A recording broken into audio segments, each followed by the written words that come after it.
राज्य महिला आयोगाच्या अध्यक्षा रुपाली चाकणकर यांचं देखील या ठिकाणी त्या पोहोचलेल्या आहेत मंचावरती आणि सगळ्याच आपल्या मान्यवरांना विनंती आहे की क्रांतीज्योती सावित्रीबाई फुले यांच्या प्रतिमेला अभिवादन करून आपण या कार्यक्रमाची सुरुवात करूया।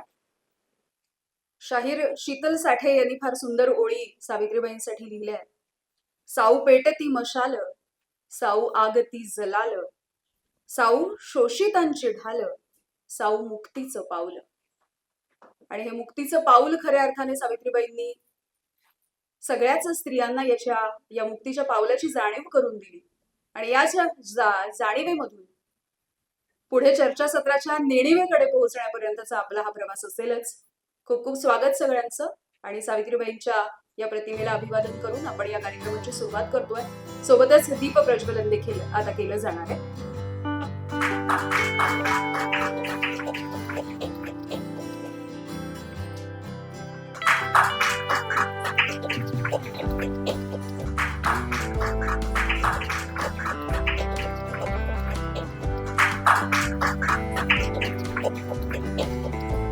राज्य महिला आयोगाच्या अध्यक्षा रुपाली चाकणकर यांना विनंती आहे त्यांनी श्रीमती अश्वती तोरजे मामी यांचं स्वागत करावं। खूप खूप स्वागत।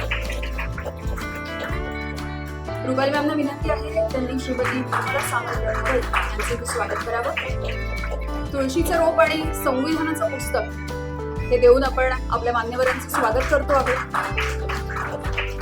खूप खूप आभार मॅम।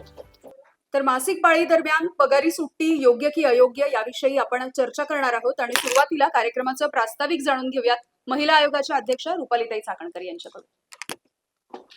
नमस्कार।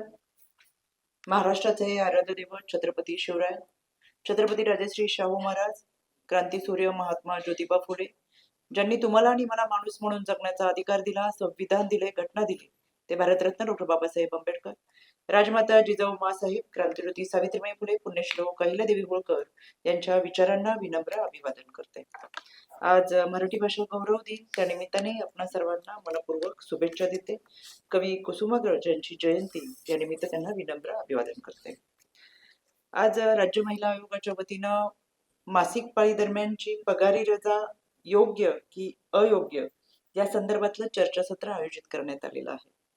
व्यासपीठावरती उपस्थित असलेले सर्व मान्यवर, या ठिकाणी उपस्थित असलेल्या अनेक सामाजिक संस्था, आमचे विधी सेवा प्राधिकरणाचं शिक्षण घेणारे विद्यार्थी, विविध क्षेत्रातील तज्ञ महिला, आमची खाकी वर्दी ज्यांच्याकडे आम्ही कायम अभिमानाने पाहत असतो, राज्य महिला आयोगाच्या कार्यालयातील माझा संपूर्ण स्टाफ, माझे सदस्य सचिव, माझ्या उपसदस्य सचिव, त्याचबरोबर कार्यक्रमाचं उत्तम असं नियोजन करत ज्यांनी हातभार लावला ते सर्व माझे सहकारी।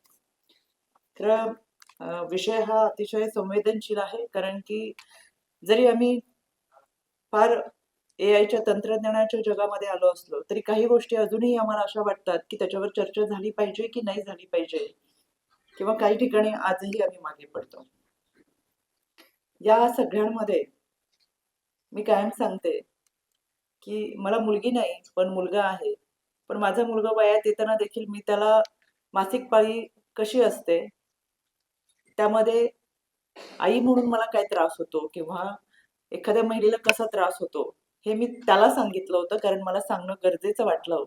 आणि त्यानंतर त्याच्या लक्षात आलं की या दिवसांमध्ये आईला त्रास होतो, तेव्हा ते कामात मदत करायला तर लागला, पण आईला वेदना होतात, जी गोष्ट मला नाहीये पुरुष म्हणून, पण आई म्हणून आईला या सगळ्या गोष्टींना सामोरं जावं लागत असेल तर त्या वेदनेच्या काळात, त्या दिवसांमध्ये आपण समजून घेतलं पाहिजे असं त्याला जाणवलं।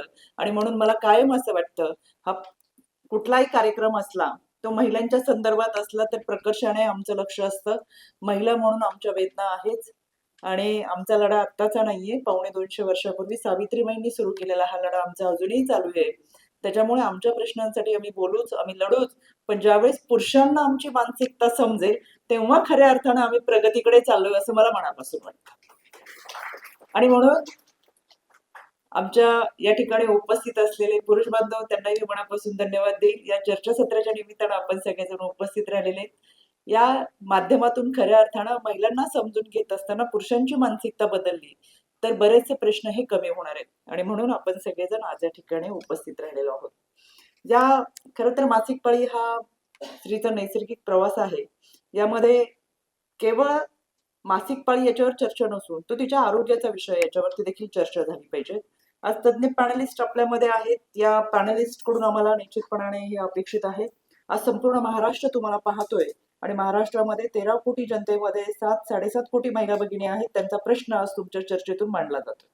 त्याच्यामुळे केवळ महिला भगिनीच नाही तर नुकतेच ज्यांनी वयात येताना ही सुरुवातीची पाळी अनुभवलेली आहे, मासिक पाळीच्या वेदना अनुभवतात आहेत. तरुण वयातल्या मुली असतील, विद्यार्थिनी असतील, कॉलेजवयीन तरुणी असतील, वर्किंग वुमन्स असतील आणि ज्या पद्धतीने मी म्हणते की आता IT सेक्शन आहे, याच्या तंत्रज्ञानामध्ये रात्रपाळीच्या वेळेसही अनेक महिलांना कामासाठी थांबावं लागतं, प्रवास करावा लागतो आणि या सगळ्यांमध्ये आदिवासी वाड्या, वस्त्या आणि पाड्यांवरच्या माझ्या महिला भगिनींचा प्रश्न हा मासिक पाळीशी निगडीत असल्याने पण तो तिच्या वेदनेशी सुद्धा निगडीत आहे, तो तिच्या समानतेशी सुद्धा निगडीत आहे, तो तिच्या भावनेशी सुद्धा निगडीत आहे, तो तिच्या सन्मानाशी सुद्धा निगडीत आहे. त्याच्यामुळे आजच्या या पॅनलच्या डिस्कशन मध्ये आपण सगळ्याच गोष्टींचा उहापोह करावा ही आमची अपेक्षा आहे. या विचारांचं मंथन व्हावं आणि त्याच्यामधून जे सकारात्मक निर्णय आपल्याकडून घेतला जाईल तो आम्ही राज्य शासनाकडे पाठवणार आहोत. पण यामध्ये खऱ्या अर्थानं हा विषय कायम चर्चेचा राहिलाय की मासिक पाळीवर चर्चा करायची का नाही करायची आणि ही चर्चा अशा पद्धतीने व्हावी का आणि मासिक पाळीच्या दरम्यान सुट्टी का मिळाली पाहिजे, का नाही दिली पाहिजे, याच्या संदर्भातही अनेक प्रश्न उपस्थित केले जातात. समाजामधून संमिश्र अशी प्रतिक्रिया कायम याबाबत उमटत असते. पण खऱ्या अर्थानं गेल्या 4 दिवसापासून आमच्या पद्मश्री असतील, आमच्या नंदिनी मॅडम असतील, माझा आयोगाचा स्टाफ असेल, जेव्हापासून या कार्यक्रमाच्या निमित्तानं आपण सगळ्यांशी संपर्क साधतोय, आपण सगळेजण या ठिकाणी उपस्थित राहिला. आम्ही सोशल मीडियाच्या माध्यमातून याची प्रसिद्धी करत असताना अनेकांनी फोन करून सांगितलं, कमेंट्स केल्या, प्रतिक्रिया दिल्या. काहींनी सांगितलं हो सुट्टी मिळाली पाहिजे, काहींनी सांगितलं सुट्टी कशा करता दिली पाहिजे, आम्हाला कमी सुट्टी देऊन कमी लेखू नये. त्याच्यामुळे हा एक मनामधला दुय्यम भाव कुठे येतोय का आणि तो कशामुळे येतोय तर याची सुद्धा चर्चा या निमित्तानं झाली पाहिजे. खरं तर मासिक पाळीच्या दरम्यान जवळजवळ 70 ते 75% महिलांना वेदनांना सामोरं जावं लागतं आणि ह्या त्याच शरीरावरती अवलंबून असतं तिचा सामना ती कशा पद्धतीने करत असते. खरं तर या विषयावर फारसं घरामध्येही बोललं जात नाही, बाहेरही बोललं जात नाही, मैत्रिणींमध्ये कुजबूज मात्र होत असते, पण उघडपणे आम्ही आमच्या भावना व्यक्त करू शकत नाही. आजचं हे खुलं व्यासपीठ चर्चेचं पॅनलिस्टच्या माध्यमातून महाराष्ट्रामध्ये आम्ही घेऊन जातोय आणि म्हणून मला असं वाटतं की ही चर्चा जी होईल ती चर्चा कोणताही विषय असू दे, तुम्हाला सकारात्मक वाटली तर ती मांडा, नकारात्मक वाटली तर तीही जरूर मांडा, कारण की शेवटी प्रत्येकाच्या अभिप्रायाचं, प्रत्येकाच्या म्हणण्याचं या ठिकाणी स्वागत केलं जाईल आणि शेवटी हे हा जो मनातला भाव आहे तो प्रातिनिधिक स्वरूपात त्या क्षेत्रातल्या महिला भगिनींचाही असणार आहे. त्याच्यामुळे आता ही सुट्टी देत असताना त्याच्यामध्ये ती आरोग्य सवलत आहे का, ती कशा स्वरूपाची असावी आणि मासिक पाळी ही देत असताना त्याच्यामध्ये सशुल्क सुट्टी असावी. इतर ठिकाणी ज्या पद्धतीची राज्यांनी निर्णय घेतलेला आहे आणि हा निर्णय घेत असताना खऱ्या अर्थानं तो निर्णय मला असं वाटतं बिहारने सगळ्यात पहिले घेतला, ज्याच्याकडे आपण फार वेगळ्या भावनेने पाहत असतो.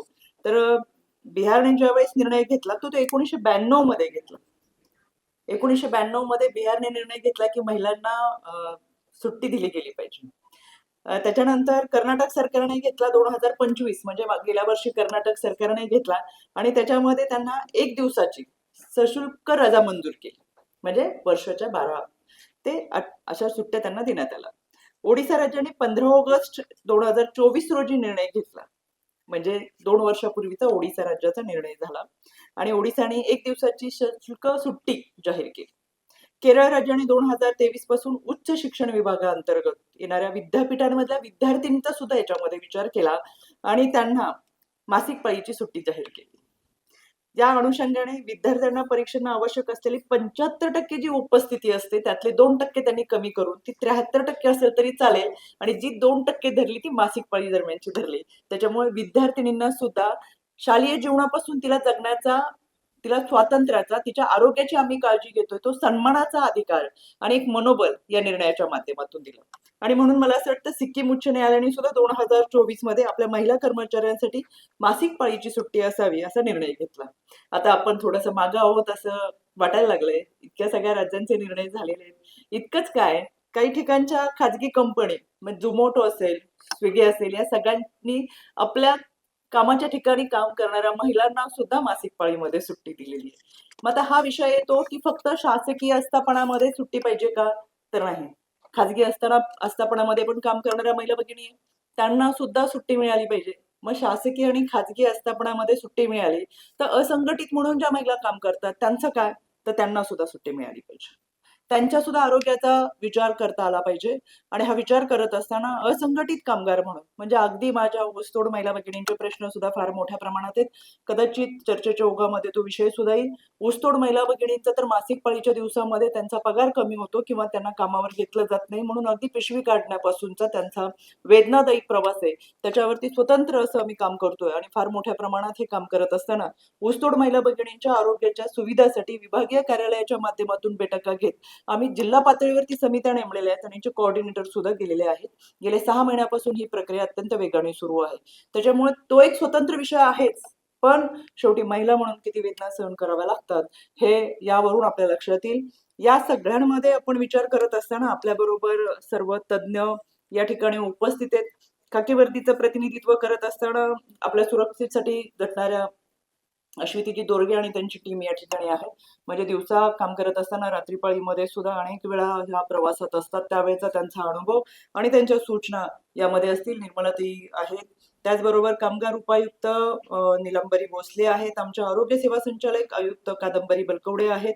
आरोग्य सेवा संचालक डॉक्टर नितीन आंबेडकर मणोकर तज्ञ, डॉक्टर अलका सुब्रमण्यम आहे. सामाजिक कार्यकर्ता ॲडव्होकेट लक्ष्मी यादव, पत्रकार श्रीमती शर्मिला कलगुटकर, क्रीडा प्रशिक्षक पूजा सुर्वे. खास करून पूजा मी जेव्हा यादी पाहिली तेव्हा माझा आग्रह होता असं नाही, क्रीडा विभागातले कोणीतरी असलं पाहिजे कारण की क्रीडा विभागामध्ये खऱ्या अर्थानं स्वतःच्या अस्तित्वासाठी लढणाऱ्या मुलींचा प्रवास आम्ही फार जवळून पाहतोय आणि मग त्या वेगळ्या ठिकाणी अगदी राज्य पातळीवर, देश पातळीवरती आणि त्यापुढे आंतरराष्ट्रीय पातळीवरती तुमचा जेव्हा प्रवास सुरू होतो त्यावेळेस प्रवास आणि आरोग्याचा प्रवास आणि संघर्षाचा प्रवास या सगळ्या गोष्टींतून तुम्हाला जावं लागत असताना तुमचेही प्रश्न वेगळ्या पद्धतीचे असू शकतात. त्याच्यामुळे जो माझा प्रश्न आहे तो कदाचित तुमचा वेगळ्या पद्धतीचा पण त्या समूहातला असा आणि म्हणून आपल्या सगळ्यांचे सहभाग या ठिकाणी महत्वाचे आहेत. मजली संस्थेचा ॲड्रो डिमोलो या आपल्या सगळ्यांशी संवाद साधणार आहेत आणि मला खात्री अतिशय चांगल्या पद्धतीचं या सगळ्या प्रश्नांचा उहापोह त्यांच्याकडून निश्चितपणाने करण्यात येईल. आजच्या या खरं तर चर्चासत्रामधून जे काही अभिप्राय येतील, जी काही मनोगतं येतील, ज्या काही सूचना येतील त्या आम्ही राज्य महिला आयोग म्हणून राज्य शासनाला सादर करणार आहोत. आम्हाला मिळालेला सर्वाधिक महत्वाचा अधिकार म्हणजे आमचं दिवाणी न्यायालय आणि दुसरा अधिकार म्हणजे राज्य शासनाला शिफारशी सुचवणं. या शिफारशींच्या माध्यमातून कायद्यांमध्ये बदल करणं किंवा नवीन कायदा अंमलात आणणं ही जबाबदारी राज्य महिला आयोगाची आहे आणि मला खूप अभिमानाने सांगावंसं वाटतं. गेल्या वर्षभरामध्ये आम्ही आयसी कमिटीच्या माध्यमातून म्हणजे कामाच्या ठिकाणी लैंगिक अत्याचार होऊ नये याच्यासाठीच्या ज्या आयसी कमिटी आहेत त्यामध्ये पहिले 3 GR होते त्यामध्ये दुरुस्ती करत पाठपुरावा केला आणि राज्य सरकारचे मी मनापासून आभार व्यक्त करेल. 22 ऑगस्ट 2025 रोजी नवीन GR अस्तित्वात आला. याच्यामध्ये दंडात्मक कारवाई आणि केवळ आयसी कमिटीच नाही तर आयसी ऑडिट अस्तित्वात आलं पाहिजे यासाठीचा GR निघाला. हे खरं तर राज्य महिला आयोगाच्या पाठपुराव्याचं फलित आणि सातत्याने या सगळ्या विषयांसाठी काम करत असतो. म्हणून आज आपण या माध्यमातून ज्या काही सूचना करतात त्या आम्ही राज्य शासनाला सादर करू. मला विश्वास आहे महाराष्ट्रामध्ये महिलांचा सन्मान केला जातो. कोल्हापूरच्या हेरवाडच्या ग्रामपंचायतीमधल्या 2 भगिनींनी जो निर्णय घेतला तो निर्णय होता विधवा प्रथाच्या विरोधात.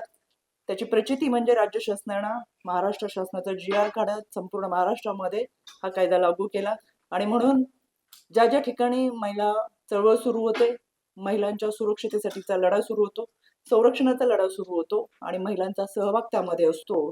निश्चितपणाने मला असं वाटतं ही प्रक्रिया निर्णयाच्या अंतिम टप्प्याला पोहोचते आणि म्हणून आजचा हा चर्चासत्राच्या माध्यमातून आपण जी चर्चा करणार आहोत मला विश्वास आणि खात्री आहे महाराष्ट्र शासन हे महिलांना सन्मान देणारं सरकार आहे, शासन आहे. आपली जी चर्चा आहे ती शिफारशीच्या माध्यमातून राज्य महिला आयोग जेव्हा मांडेल तेव्हा महाराष्ट्राच्या महिला बाल विकास मंत्री महोदय व त्यांचे सर्व सहकारी या चर्चा कॅबिनेटमध्ये घेऊन एक सकारात्मक निर्णय महाराष्ट्राला देतील आणि एक नवीन कायदा महाराष्ट्रात येईल याची खात्री मला वाटते आणि तुमच्या उपस्थितीमध्ये तुम्ही सर्वजण या कायद्याचे ज्यावेळेस अंमलबजावणी होईल त्यावेळेस साक्षीदार असताल याचं देखील मला तितकंच अभिमानाने सांगावंसं वाटतं. म्हणून आजची ही चर्चा सुरू करत असताना प्रश्न खूप आहेत.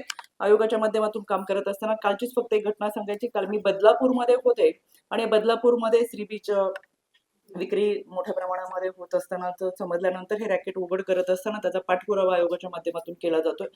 अशा अनेक गोष्टी आहेत. पण यामध्ये मी पोलीस आणि आरोग्य विभागाचं कौतुक करेल, की बदलापूरमध्ये ज्यांच्या माध्यमातून जे आरोपी आहेत, ते नुकतेच तिथं आले होते आणि भाड्याने फ्लॅट घेऊन ज्या पद्धतीचं हे सगळं चाललं होतं, म्हणजे अनधिकृत IVF सेंटर असतील किंवा या सगळ्यांच्या माध्यमातून हे जे काम चालू आहे त्याच्यावरती धाडसत्र घालत कारवाई केलेली आहे. आरोपींना अटक देखील केलेली आहे.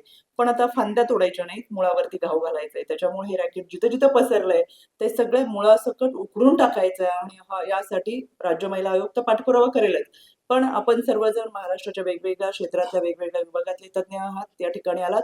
अशा कोणत्याही चुकीच्या गोष्टी कुठेही घडत असेल तर आमच्याशी संपर्क साधा. आपणही त्यामध्ये या चुकीच्या गोष्टींच्या विरोधात, प्रवृत्तीच्या विरोधात, विकृतीच्या विरोधात लढण्यासाठी आपण सगळेजण एकत्र येऊयात. आणि मग पुढच्या एकदा आजच्या या चर्चासत्रामध्ये आपण सर्वजण सहभागी झालात. मी आपल्या सगळ्यांचे मनापासून आभार व्यक्त करते. जाता जाता एका गोष्टीचा मला निश्चितपणाने अभिमान वाटतोय. आदरणीय भारतरत्न डॉक्टर बाबासाहेब आंबेडकर हे मजूर मंत्री, म्हणजे त्यावेळेस आता कामगार मंत्री म्हणतात, त्यावेळेस मजूर मंत्री म्हणायचे. मंत्री असताना त्यांनी महिलांच्या संदर्भातल्या अतिशय चांगल्या पद्धतीचा कायदा केला होता. त्यामध्ये कामाचे तास कमी केले होते, तिच्या प्रसूती रजा मंजूर केली होती, तिच्या सुरक्षिततेसाठीचा कायदा केला होता. आणि मला अभिमान वाटतो आमचं राज्य महिला आयोग देखील हे बाबासाहेबांच्याच घटनेतलं पद आहे. आणि आज खऱ्या अर्थाने या गोष्टीवर चर्चा करत असताना बाबासाहेबांनी त्यावेळेस महिलांच्या आरोग्याचा, सुरक्षिततेचा विचार केला होता. तो आज अंमलात आणत असताना आपल्याला उशीर झालाय, पण ठीक आहे, देर आहे दुरुस्त आहे म्हणत आपण निश्चितपणाने एक सकारात्मक पाऊल पुढे टाकून यासाठी चांगल्या पद्धतीची एक चळवळ उभी करत महिलांना तिच्या आरोग्याचा सन्मान देण्यासाठी प्रयत्न करूयात. पुन्हा एकदा आपल्या सगळ्यांचे मनापासून आभार व्यक्त करते. थांबते. धन्यवाद. जय हिंद, जय महाराष्ट्र. खूप खूप धन्यवाद मॅम. खरं तर मासिक पाळीमध्ये रजा द्यावी ही योग्य की अयोग्य या अनुषंगाने आपण ही चर्चा करणार आहोत. आणि जसं आता रुपाली मॅमनी अनेक मुद्द्यांना हात घातलेला होता. केवळ सरकारी जो महिला वर्ग काम करतो त्यांनाच फक्त रजा असायला हवी आहे का, किंवा मग असंघटित क्षेत्र आहेत, कामगार वर्ग आहे, जसं मी मगाशी म्हणाले, कष्टकरी स्त्रियांपासून अगदी देशाच्या संरक्षणाची जबाबदारी पेलणाऱ्या ज्या महिला आहेत, किंवा ज्यांचं प्रतिनिधित्व कुठेच आढळत नाही, अशा प्रत्येकाच्या घराघरामध्ये असणाऱ्या ज्या महिला आहेत, त्यांचा आवाज नेमकं कोण बनणार आहे? आणि अर्थातच उत्तर आपल्यापासूनच सुरुवात होते, कारण जाणीवेमधूनच याचं उत्तर आपल्याला कदाचित मिळू शकतं. वेगवेगळी क्षेत्र आहेत ज्याचे मान्यवर सगळे आज आपल्यासोबत उपस्थित आहेत, तज्ज्ञ आहेत. आणि अर्थातच जसं रुपालीताई म्हणाल्या तसं आज जी चर्चा या ठिकाणी होते त्याचं फलित इतकंच असणार आहे, आणि ते इतक्या मोठ्या पातळीवरचं असणार आहे की महाराष्ट्रामधल्या जो महिला वर्ग आहे त्या सगळ्याचं प्रतिनिधित्व करणाऱ्या या इथे असणाऱ्या या पॅनलिस्ट आहेत. आणि अर्थातच त्यामधून काही नवं, सृजनात्मक आणि खरंच चांगलं शाश्वत असं काही घडतंय का, हेच आपल्याला बघायचंय. आपण चर्चेला सुरुवात करूयात. खरं तर मासिक पाळी जर आपण बघितलं तर ते एक निसर्गाचं एक सगळ्यात मोठं मिळालेलं वरदान आहे स्त्री शक्तीसाठी आणि स्त्रियांसाठी. जेव्हा मासिक पाळी ज्या मुलींना येत नाही त्यांचे आई वडील इतके त्रस्त असतात काही काही कारणाने, कारण त्याच्याशिवाय काही लग्न होत नाही आणि त्याच्यानंतर मग मुलं होण्याचे पण चान्सेस नसतात. तर हे जे जगाचं जे रहाट गाडतं जितकं पण बर्थ आणि हे चालू आहे त्या सगळ्या मधला हा केंद्रबिंदू म्हणजे ही मासिक पाळी असते. आध्यात्मिक दृष्टिकोनातून, वैज्ञानिक दृष्टिकोनातून, सामाजिक आणि ह्या सगळ्या दृष्टिकोनातून हे एक सर्वोत्तम निसर्गाने दिलेलं वरदान आहे अशी माझी स्वतःची मान्यता आहे. आणि मला वाटतं विश्वही ह्याच पद्धतीने इकडे बघतं.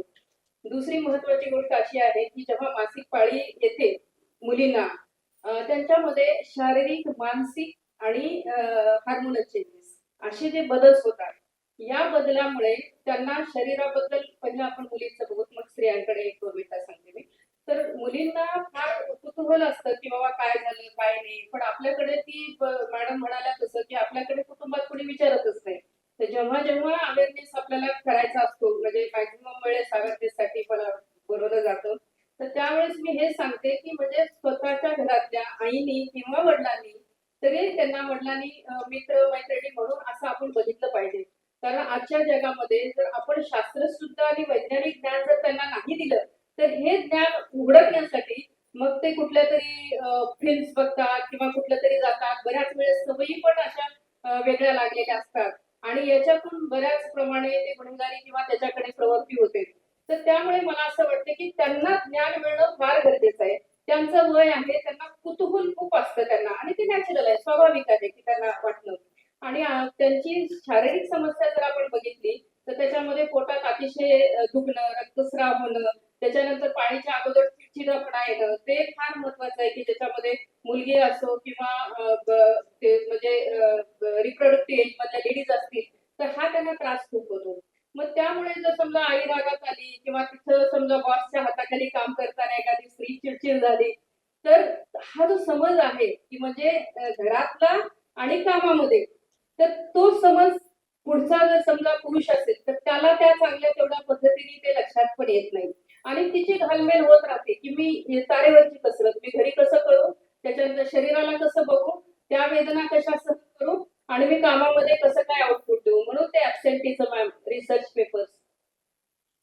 पेपर जे मॅडमने दिला ना, तर ऍबसेंटचं हे कारण आहे ज्याच्यामध्ये हे वैज्ञानिक आणि वैद्यकीय कारण आहे की ज्याच्यामध्ये अतिरक्तस्रावामुळे आणि त्यांच्या मानसिक हार्मोनल याच्यामध्ये जे बदल होतात, एजिटेशन होतं, अँगर होतं.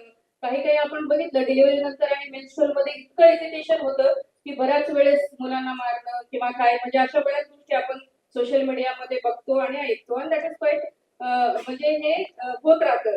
तर ह्या सगळ्या गोष्टी जर समजा टाळायच्या असतील तर एक तर म्हणजे त्यांना अवेअरनेस असणं फार महत्वाचं आहे आणि दुसरं ती जी आहे ती स्त्री, त्या स्त्रीला म्हणजे असं आहे की मासिक पाळी म्हणजे तिची जबाबदारी, मूल तिची जबाबदारी, स्तनपान करणं तिची जबाबदारी. आणि पण मग तुम्ही काय करता? तर यासाठी मला असं वाटतं की घरातल्या प्रत्येक कुटुंबातल्या पतीनी, भाऊ असेल तर भावानी किंवा मुलांनी आपल्या आईला, जी आई किंवा जी पत्नी मरमर मरून काम करते आणि शेवटी खाते, म्हणजे जेवणाच्या ह्याच्यामध्ये वगैरे असं, म्हणजे असं नाहीये की बाबा ते आपण हा खेड्यातच बघतो, पण इव्हन शहरामध्ये पण अशा प्रकारचा माझ्याकडे आज 30 वर्षापासून असे पेशंट येतात, त्याच्यामुळे मला माहिती आहे. तर ह्या सगळ्या ह्याच्यामध्ये ती कुणालाच सांगत नाही, पण ते सांगणं आणि तिला बोलणं, जेव्हा आपण एवढ्या म्हणजे सुशिक्षित, आपण एवढं सगळं असून, आपण स्वतंत्र असून या विषयावर बोलायला सुद्धा आपल्याला इतका काळ लोटला, तर त्या स्त्रीची किती अवस्था म्हणजे ही जर अडचणीची असेल.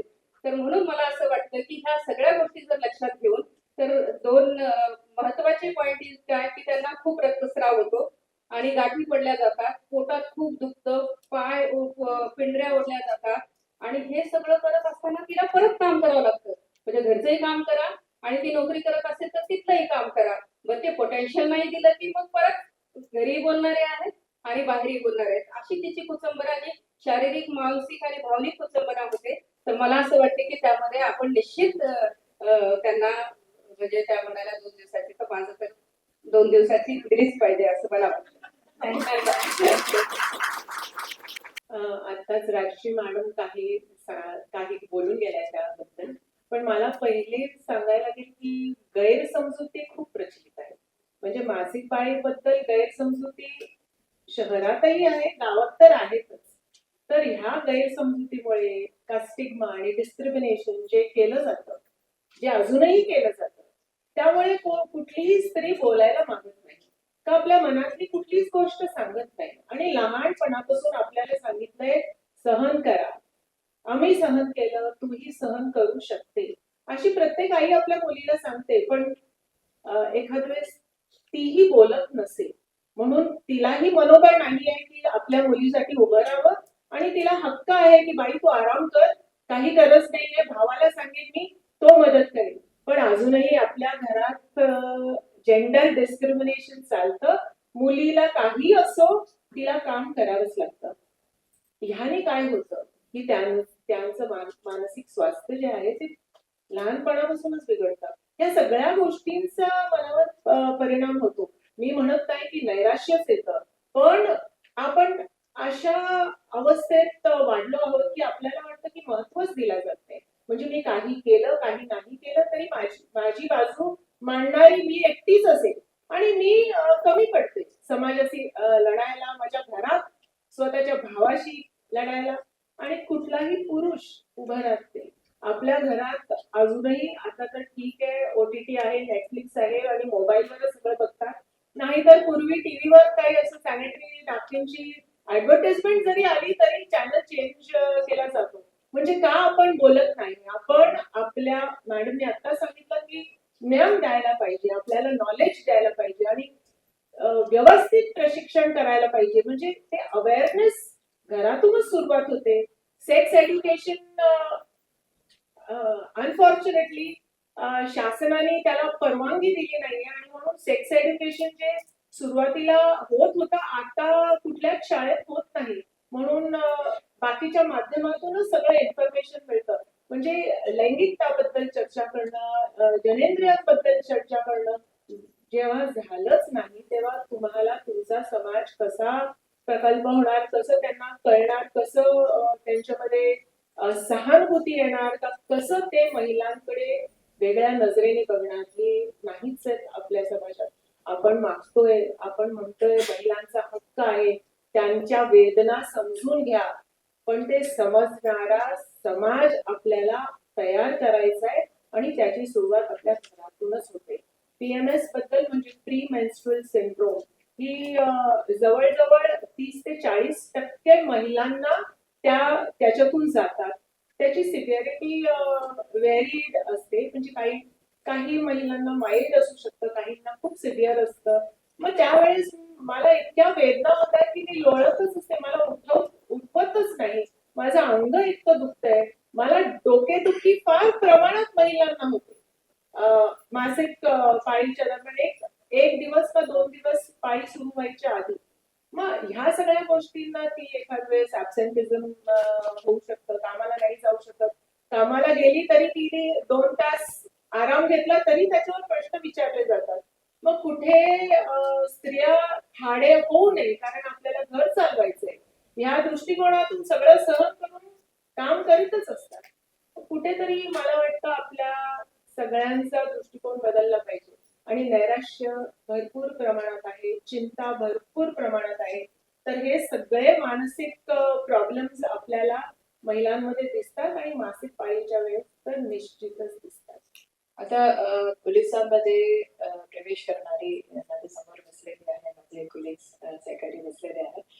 तर प्रॉपरली जर मी बघितलं गेलं तर पोलिसांमध्ये ते प्रशिक्षण पासून जे खडतर प्रशिक्षण आहे, कारण प्रशिक्षण पासून त्यांना कंडिशन केला जातो की कामात कसे हार्ड काम कसं करायचं आहे म्हणून. आणि म्हणजे तुम्ही स्ट्रेसफुल एन्व्हायरमेंट मध्ये प्रवेश करत आहे, रात्रीचं तुम्हाला राऊंड करायचे आहे, कधी कधी बंदोबस्त लांब वेळ तुम्हाला उभे राहावं लागतो आणि मासिक पाळी असताना सुद्धा तुम्हाला हे सर्व सहन करून पुढे जावं लागतो. हे सर्व जे प्रशिक्षण पासूनच सुरू आम्ही बघितलेले आहे.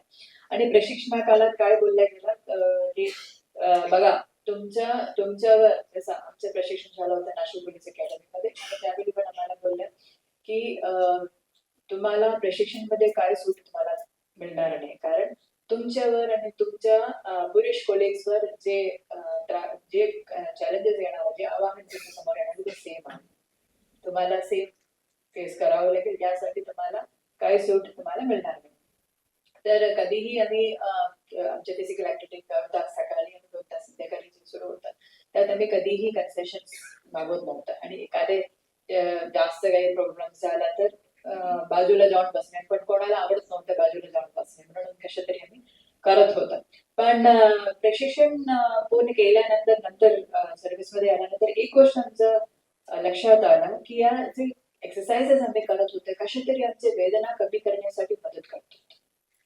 ओके, तर हे आमची एक विनंती आहे की असं प्रशिक्षण, असं जे व्यायाम आहे, थोडंफार असं व्यायाम योगा वगैरे जे आहे तर स्कूल पासूनच शाळेपासूनच सुरू करायला पाहिजे मुलींसाठी. स्पेसिफिकली जे ना सुरू करणारे जे पर्टिक्युलर टाइम आहे. सॉरी डॉक्टर्स दोन्ही बसलेले आहेत, मी काही टेक्निकल चुकीने घेतले तर सॉरी, पण तेव्हापासून मुलीला प्रॉपर प्रशिक्षण द्यायला पाहिजे कशा वेदना कमी होत आहे. नंतर जे अवेलेबिलिटी आहे, सॅनिटरी नॅपकिन्स अवेलेबिलिटी आहे, सर्व ठिकाणी अवेलेबल करायला पाहिजे. काही आमच्या पोलीस स्टेशन मध्ये अवेलेबल आहे, तो डिस्पोज करण्यासाठी पण मशीन्स प्रोव्हाइड केले गेले आहे. त्याचं मेंटेनन्स एक इश्यू आहे, पण तरीही ते प्रोव्हाइड केले गेले आहे. आणि मुलीला चेंज करण्यासाठी आता मोठ्या बंदोबस्त वगैरे सुरू आहे, तर व्हॅनिटी व्हॅन्स उभे केला जातो आणि मुलीला वॉशरूम वगैरे करण्यासाठी अवेलेबल केला जातो. पण त्याच्या पलीकडे जाऊन जसं दोन्ही डॉक्टर्सनी सांगितले तर पूर्ण परिवारामध्ये जेव्हा अंडरस्टँडिंग व्हायला पाहिजे. फक्त मासिक पाळीचं नको, पर्टिक्युलर गायनेकॉलॉजिस्ट जे सर्कल आहे त्याचा मेनोपॉजचे पण अंडरस्टँडिंग यांच्याकडे असलं पाहिजे. जे चिडचिड आहे, इस्ट्रोजनचं प्रोटेक्शन कमी झाल्यानंतर अजून चिडचिड होतो आणि इस्ट्रोजन काही प्रमाणात आम्हाला प्रोटेक्शन देतो. काही काही इश्यूज मध्ये आम्हाला प्रोटेक्शन येतात. हार्ट डिसीज वगैरे जे आहे तो कमी चान्सेस आहे इस्ट्रोजन प्रॉपर प्रमाणात असल्या कारणाने. पण थांबल्यानंतर जे इश्यूज होतात, तर हे सर्व जे आहे महिलांचं जे सायकल आहे त्याबद्दल त्यांना माहिती होणे, छोट्या क्लासेस पासून सुरू करणे इम्पॉर्टंट आहे. आणि सोबत कसं हे सांभाळून पुढे जायचे यासाठी महिलेला एक खूप चांगला स्ट्रॉंग सपोर्ट सिस्टम यासोबत होणे. फक्त मासिक पाळीसाठी मध्ये ना थांबवता असा एक सपोर्ट सिस्टम होणे गरजेचं आहे. Thank you so much ma'am, thank you. To be frank, म्हणजे जेव्हा आपण इंटरनॅशनल प्लेअर बनतो, आपल्याला मेडल्स मिळतात आणि फुल ग्लॅमर असतात, त्यावेळेला आपल्याला खूप बक्षिसं मिळतात गव्हर्नमेंट्स कडनं, 1 crore रुपीज, 5 crore रुपीज. पण त्या लेवलला पोहोचेपर्यंतचा जो प्रवास असतो तेव्हा मदत कुठे असते? ऍज अ स्पोर्ट्स पर्सन आम्हाला त्या प्रवासाला मदत लागते. इन द सेम वे, जेव्हा आपल्याला मॅटर्निटी लिव्ह मिळते, विच इज अ गोल, तर त्याचा जो प्रवास आहे तो आपला मेन्स्ट्रुअल सायकल पासून सुरू होतो. तर गव्हर्नमेंटला आय रिक्वेस्ट की ह्या मेन्स्ट्रुअल सायकल मधला जो प्रोसेस आहे, जिथे महिलांना गरज आहे सगळ्यात जास्त, every month we need that help, त्या प्रोसेस मध्ये काहीतरी धोरण असण्याची गरज आहे. त्यामुळेच आपल्याला पुढे प्रगती करता येऊ शकते. आणि आपली जी मॅटर्निटी लीव्ह आहे त्याला जो हा प्रोसेस लागू आहे, that is the most important thing. So ऐतिहासिक काळापासून जरी आपण बघत आलो तरी आपले जे सोसायटी आहे तिथे खूप मेल डॉमिनेटेड सोसायटी आहे आणि जे आपले रूल्स आणि रेग्युलेशन्स बनलेले आहेत ते सगळे मेल्सना धरून बनलेले आहेत. पण आता ह्या क्षणी महिला देखील आपल्या या वर्क प्लेस मध्ये इन्क्लूड होत आहेत. पण त्यांचा maybe like the number is not more, but still we have that number. आणि त्या नंबरना सपोर्ट करण्यासाठी we need some rules and regulation. आणि हे रूल्स आणि रेग्युलेशन आता बदलले गेले पाहिजे. त्याच्यामध्ये आपली महिलांची जी गरज आहे ते रूल्स आणि रेग्युलेशन इन्क्लूड करण्याची गरज आहे. सो महिला कर्मचाऱ्यांसाठी आपण पॉश सारखे जे काही रूल्स आणि रेग्युलेशन इन्क्लूड केले आहेत, त्याचप्रमाणे जर पेड मेन्स्ट्रुअल लीव्ह जर आपण इन्क्लूड केली तर त्याच्यामध्ये एक सकारात्मक म्हणजे पॉझिटिव्ह चेंज आणि positive effect from the women हे आपल्याला दिसून येऊ शकतो. हेल्थ आणि wellness should be integral part of any individual. म्हणजे मी असं नाही म्हणते की फक्त महिलांना किंवा पुरुषांना, पण प्रत्येक इंडिव्हिज्युअलसाठी हेल्थ आणि वेलनेस हा इंटिग्रल पार्ट आहे. अभ्यासातून जसं आपले डॉक्टर्स आपल्याला त्यांनी सांगितलेलं आहे ऑलरेडी की 5 to 15% महिलांना थोड्या वेदना होतात, 45% ना थोड्या आणखी वेदना होतात. पण there is a part where 75% of the men are facing extremely painful periods, extremely painful. आणि जेव्हा आमच्याकडे जिम्नास्ट येतात, आमच्या अकॅडमीमध्ये जिम्नास्ट या परफॉर्म करत असतात, तेव्हा मुली येतात आणि सांगतात, ताई आज मला लाईट हेडेड वाटतंय, आज माझ्या पायात ताकद नाहीये. आणि अशा वेळेला त्या मुलींना काही एलिमेंट्स करायला सांगणं इज सो रिस्की, कारण जिम्नॅस्टिक्स इज अ खेळ where precision is most important. आणि जर तुम्ही थोडं पण चुकलात, 1.01% पण चुकलात, तर तुमचा इंजुरी होऊ शकते, तुम्ही पडू शकता, तुम्ही इंजुरी होऊ शकते, तुम्हाला होऊ शकते. आणि त्यामुळे आम्ही मुलींना सांगतो की थांब, आराम कर, थोडे लाईट एक्सरसाइजेस कर, लाईक हीट पॅड्स दे किंवा वॉट एव्हर. सो एक वेगळ्या रूम मध्ये थांबवतो किंवा त्यांना सांगतो अति जास्त त्रास होत असेल तर घरी जा, आराम कर. बट ह्या क्षणामध्ये त्यांचे बोन्स वीक झालेले असतात. आम्ही त्यांना जास्त हेवी एक्सरसाइजेस पण देऊ शकत नाही. Mild exercises definitely help, but heavy exercises do not help. त्यांचं आयर्न डेप्लेशन होत असतं, त्यांच्या अंगात जसं आपण बोलतो एखादा आपल्याला कट जरी झाला आणि तो कट आपल्याला अरे लगेच हळद लावा त्याच्यावरती आणि ते पहिले बंद करा, तसंच महिन्यात ना 80 to 100 ml or maybe 200 ml मुलींच्या शरीरातनं रक्त वाहत असतं आणि त्या अनुषंगाने मी तुम्हाला कधी चक्कर देखील येऊ शकते, तुम्ही पडू देखील शकता. सो ह्या सगळ्या गोष्टींना सांभाळण्यासाठी एक फ्रेमवर्कची गरज आहे. फ्रेमवर्क आणि रूल्स आणि रेग्युलेशनची गरज आहे. त्यासाठी आपण इथे बसलेलो आहोत डेफिनेटली. पण हे रूल्स आणि रेग्युलेशन जर ब्लॅक अँड व्हाईट पेपरवरती नसतील तर महिलांना फायदा होत नाही. जोपर्यंत तुम्ही रूल्स आणि रेग्युलेशन्स पेपरवरती टाकत नाही तोपर्यंत महिलांना फायदा होत नाही. So that is why work place stigmas आणि हे सगळ्या गोष्टी आहेतच, पण तरी सुद्धा to protect the health and wellness without worrying, कारण बायकांना काळजी असते की आपण एक दिवस गेलो नाही, आपल्याला पगार मिळणार नाही, आपलं घर चालणार नाही, आपला मुलाबाळांचा काळ होणार आहे. तर विदाउट वरिंग की पेड लीव्ह हा स्टिग्मा आणि लो प्रोडक्टिव्हिटी एक गोष्टी असतात ज्याच्यामध्ये जर आपल्याला दुखत आहे तर आपण प्रोडक्टिव्हिटी देऊच शकत नाही. It is not possible. So ह्या दरम्यान तुम्हाला ही पेड लीव्ह असणं, तुम्हाला तिथे आराम करायला मिळणं हे खूप गरजेचं आहे. तसंच जपानमध्ये मी सांगते, जपान हे एक असं कंट्री आहे ज्यांनी 1947 मध्ये हा रूल इम्प्लिमेंट केला होता. 1947 मध्ये.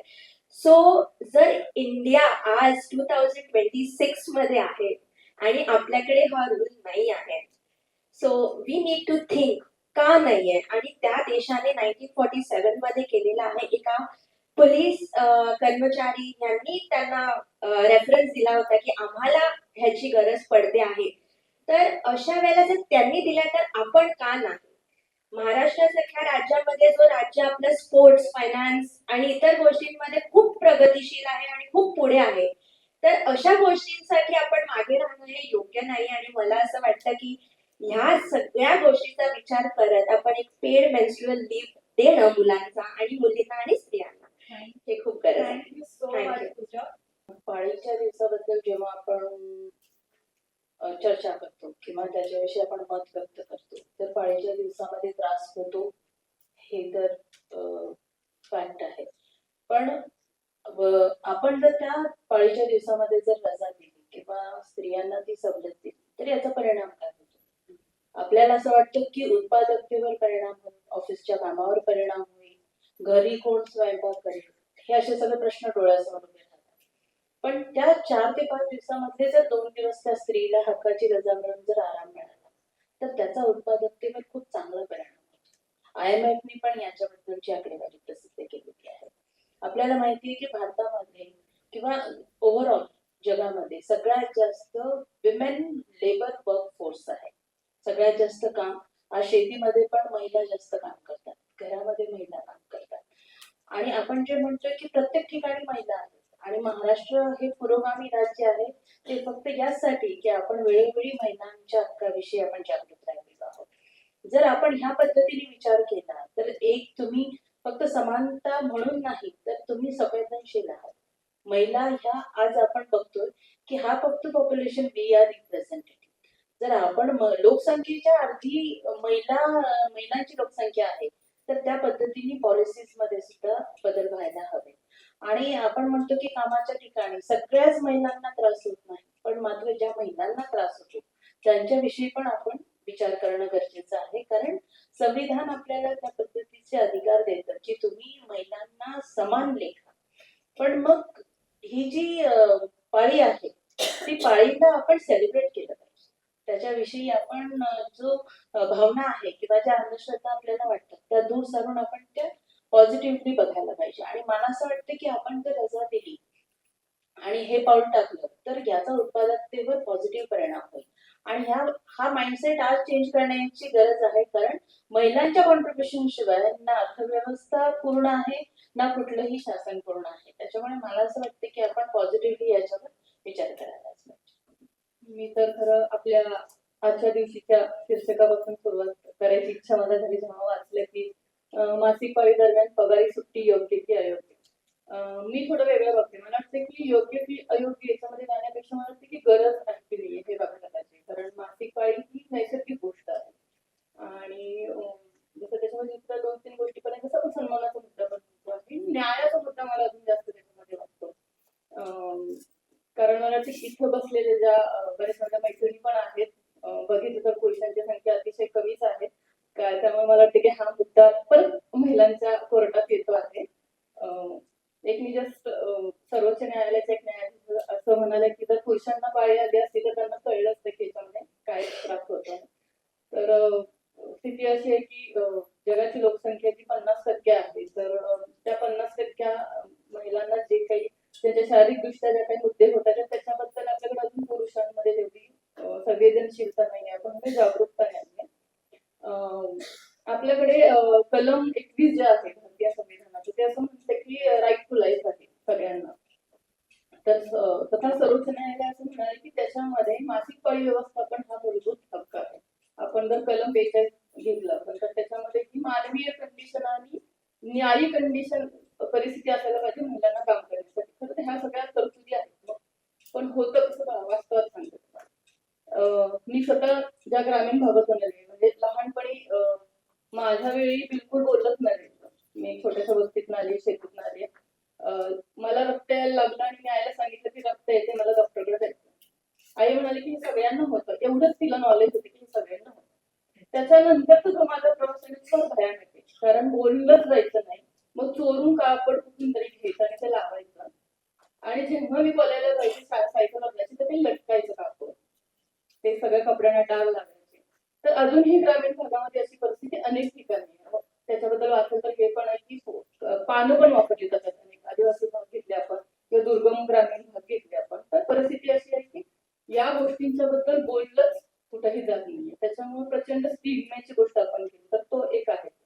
दुसरं, मी या गोष्टीकडे सुट्टी वगैरे अशा पद्धतीनं नाही बघत. मला वाटतं की तो थोडासा अजून रिजिड पद्धतीने बघायला नको पाहिजे, कारण हा मुद्दा काही टक्के कर्मचाऱ्यांच्या बद्दलचा नाहीये. मला असं वाटतं की एकूणच महिलांचं प्रजनन आरोग्य जे आहे त्याच्याबद्दल दृष्टीने बघायची गरज आहे. मग त्याच्यामध्ये कदाचित प्रसूती रजा असेल किंवा प्रजनन आरोग्याच्या बद्दलच्या गोष्टी असतील, तर याच्यात फक्त महिलाच येत नाही तर मुली पण आहेत. मी शाळांमध्ये जेव्हा सेशन घ्यायला जाते मासिक पाळी व्यवस्थापनावरती, तर अजूनही मुलीही खाली माना घालतात, मुलं तर हसतात.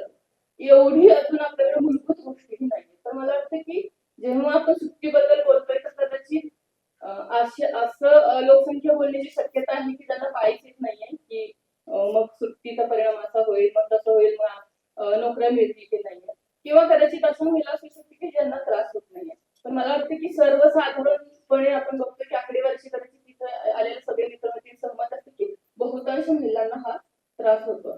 त्यामुळे सर्वंकष पद्धतीचं जर धोरण याच्याबद्दलचं आलं तर मला वाटतं की कुठंतरी त्याच्यामध्ये तरतुदी ज्या आहेत त्या याला येतील, उपयोगात येतील. माझी स्वतःची एक अनुभव शेअर करते की आपल्याकडे जरी प्रसूती रजा असेल, मी शासकीय याच्यामध्ये काम करत होते एका विभागामध्ये, मला कामावरून काढून टाकलं आणि असं लिहिलं की कंत्राटी तत्वावर असल्यामुळे तुम्हाला आम्ही कामावरून काढू शकतो. जेणेकरून 1961 ला आपल्याकडे खरं तर मॅटर्निटी बेनिफिट ऍक्ट आहे 1961 ला, पण तरीही कामावरून काढलं. मी हायकोर्टला केस टाकली, तिथं ती डिसमिस केली गेली. मी सुप्रीम कोर्टापर्यंत गेले, तिथंही वेगवेगळ्या कारणाने ती डिसमिस केली गेली. विचार करा, जर मी कायद्याचा अभ्यास केलेला आहे, मला सगळं माहिती आहे आणि संस्था संघटनाची मदत करून जर मी तिथपर्यंत जात असेल, तर जेव्हा अशा पद्धतीचे फायदे महिलांना सर्वसाधारण मिळण्याची शक्यता आपल्याला तपासायला पाहिजे. आणि त्याच्यासाठी मला वाटतं की खूप मोठ्या पद्धतीनं आपल्याला कदाचित मोठ्या लेवलवरती आणि सर्वंकष पद्धतीने काम करण्याची आणि पाठिंबा किंवा सपोर्ट सिस्टीमची खूप गरज आहे. कारण बऱ्याच वेळा असंही होतं की आपल्याकडे आकडेवारीच नाहीये कुठल्या प्रकारची. आपण जर इम्पॅक्ट, तुम्ही मला परिणामाचा प्रश्न विचारला, पण मानसिक आणि शारीरिक परिणामांबद्दल मी बोलेल, पण आपल्याकडे अशी काही आकडेवारी आहे का की इतक्या महिलांना बाबा आपल्याकडे प्रसूती रजा दिलेली आहे? बिहारची आकडेवारी आपल्याकडे आहे का की बाबा बिहारमध्ये बाबा पॉलिसी 1992 ला आहे, पण किती महिलांना खरं तर वास्तवात सुट्टी दिली जाते? तर मला वाटतं की ह्या सगळ्यांचा अभ्यास करायची गरज आहे. फक्त एकच मी महिला आयोगाच्या अध्यक्ष आहेत म्हणून रुपालीताईंना विनंती करू इच्छिते की माझी केस महिला आयोगाकडे पण नेली जाते. आणि महिला आयोगाच्या तुम्ही वेगळ्या अध्यक्ष, त्यांनी फक्त फाईलवर असं लिहून दिलं की विभागाकडे ती फाईल पाठवली आणि याच्यामध्ये लक्ष द्यावं. तर मला वाटतं की 2014च्या नंतर म्हणजे 15च्या आसपास वगैरे असं.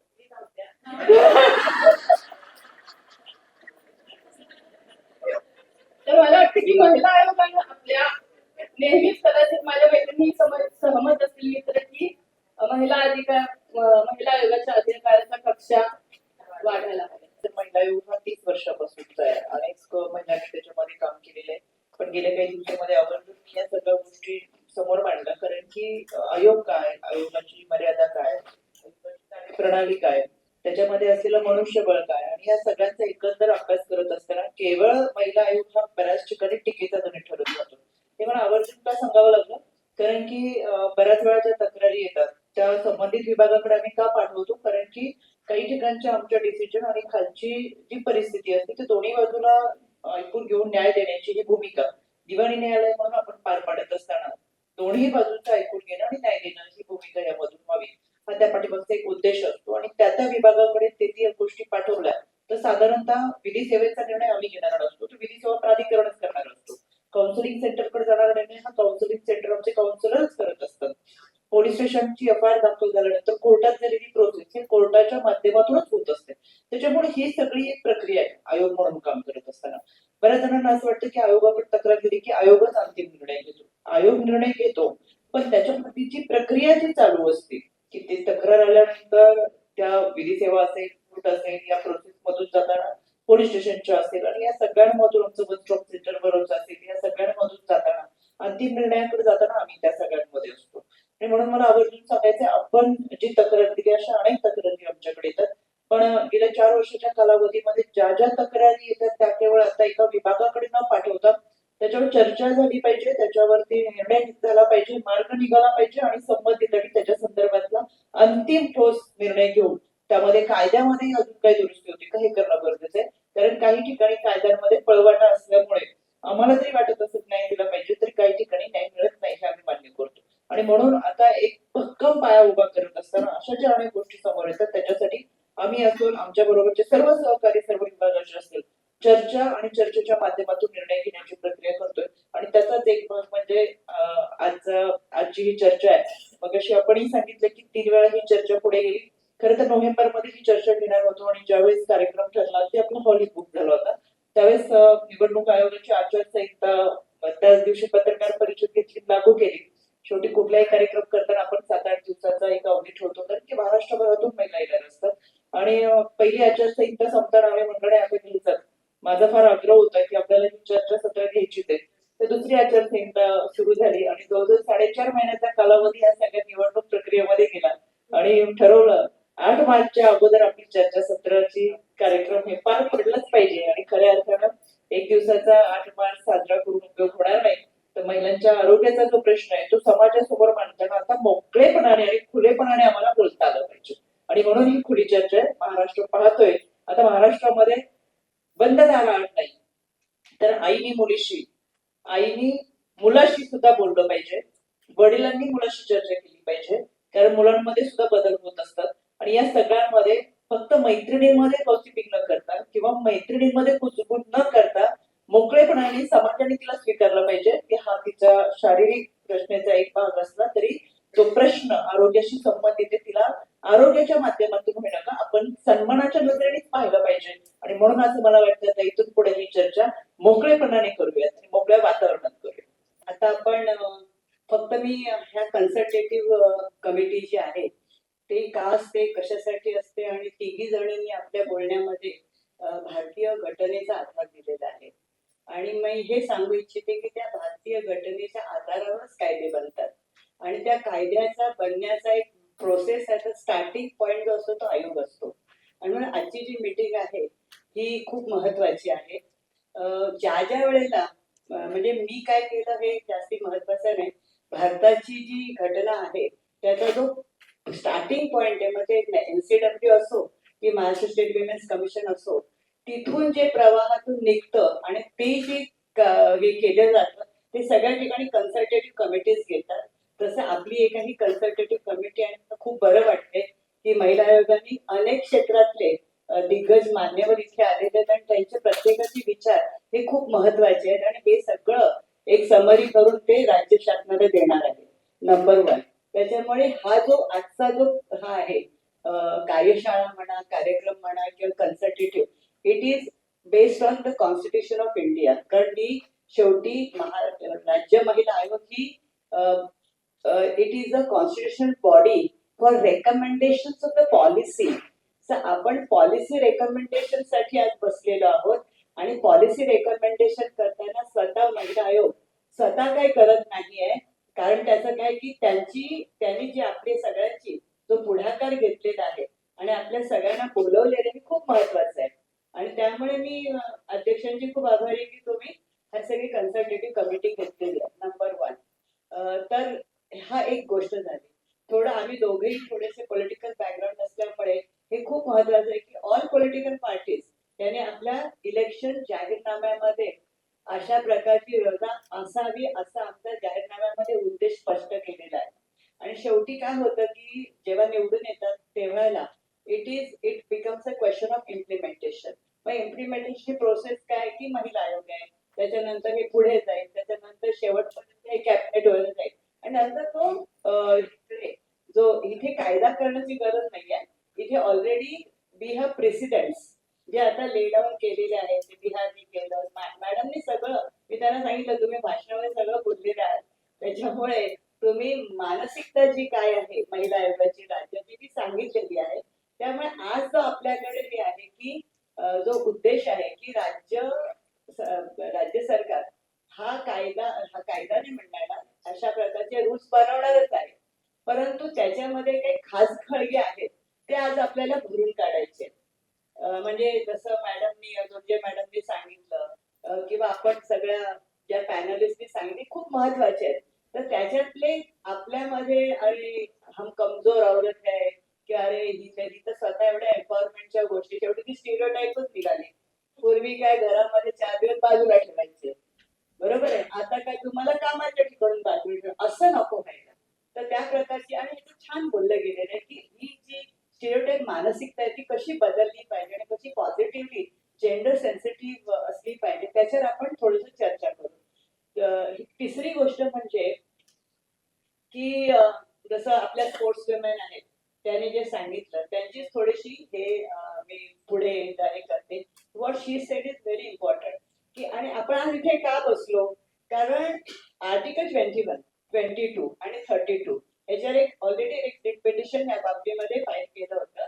त्यामध्ये Jaya Thakur versus supreme court government of India त्याच्यामध्ये जस्टिस पार्टीवाले त्याचे डिटेल जजमेंट दिलेले आहे 83 पेजेसचं. त्याच्यामध्ये रेकमेंडेशन केले. त्याच्यामध्ये आम्ही टेलिंग यू की सुप्रीम कोर्टने हे सांगितलेलं आहे की they can only interpret the law. ते फक्त इंटरप्रिट करू शकतात, कायदा बनवू शकत नाही. आता कायदा जो विधिमंडळात जाणार तो काय अशा नाही आपण इथे बसलेलो आहोत. आणि म्हणून त्याच्यामध्ये त्यांनी सांगितले नॉट ओनली क्वेश्चन, त्यांनी सांगितलेलं आहे की आर्टिकल 21चं त्यांनी सांगितलं no person to be deprived of her personal liberty आणि तिचं ते हे आहे तिचे हक्क आहेत त्याच्यापासून ती वंचित होणार नाही. म्हणून त्यांनी सांगितलं हे तिचे हक्क आहेत, फंडामेंटल राईट्स आहेत, ह्युमन राईट्स आहेत, तर ते वंचित होऊ नये. परंतु आर्टिकल 32 मध्ये पण सांगितलं 15 speaks about equality. Now coming back to the point, कोर्टाने असं सांगितलेलं आहे की ते कसं प्रोटेक्ट करायचं ते तुम्ही बघा बाबा, आम्ही फक्त एवढं सांगतो. त्याच्यामुळे ते आर्टिकल 21, 22 आणि 32 हे इट इज कनेक्टेड जसं इतरांनी सांगितलं. फक्त मेन्स्ट्रुअल पिरियड असं नाही तर त्याच्याशी निगडीत अनेक गोष्टी आहेत. त्याचं ज्याला आपण म्हणतात ना की मॅडमनी सांगितलं होतं तुम्ही की त्यांचं कंडिशनिंग पण झालं पाहिजे की we have to create a conditioning of the mindset of the society and we have to create a conditioning of the infrastructure.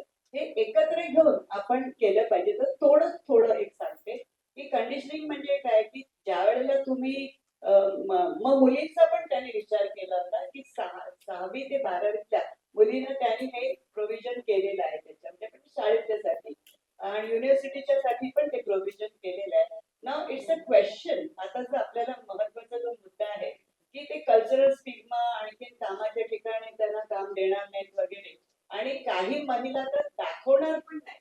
म्हणजे जपानचं या तुम्ही उदाहरण दिलं तर जपानमध्ये अजूनही स्त्रिया कल्चरल स्टिग्मामुळे अजूनही सुट्टी घेत नाही. जसं मॅडमनी सांगितलं एमसी वाली मॅडम किधर आहे, आमच्यात तर आम्ही एमसी बोलायचो शॉर्ट मध्ये गपचूप मध्ये मंथली सायकल, तिला हळूच बोलायचं म्हणजे इतका स्टिग्मा होता. तर तो आता हळूहळू प्रकार जसं तुम्ही सांगितलं, ज्याला मी आयोगाचे अध्यक्ष होते दॅट वॉज इन 2000 आणि आज मी 2026 ला 25 वर्षाचा 1/4 of a century has gone. आणि सोशल मीडिया आणि इंटरनेट वगैरे आल्यामुळे तर परिस्थिती एवढी बदललेली आहे की इतकं मोकळेपणा आलेलं आहे की तो आमच्या वेळेला मी होते तर मोबाईल पण नव्हते. Even me did mobile in R hand. आम्ही आपल्या पेजरवर ह्याच्यावर फोनवर म्हणजे बरं होतं त्या वेळेला असं वाटायचं.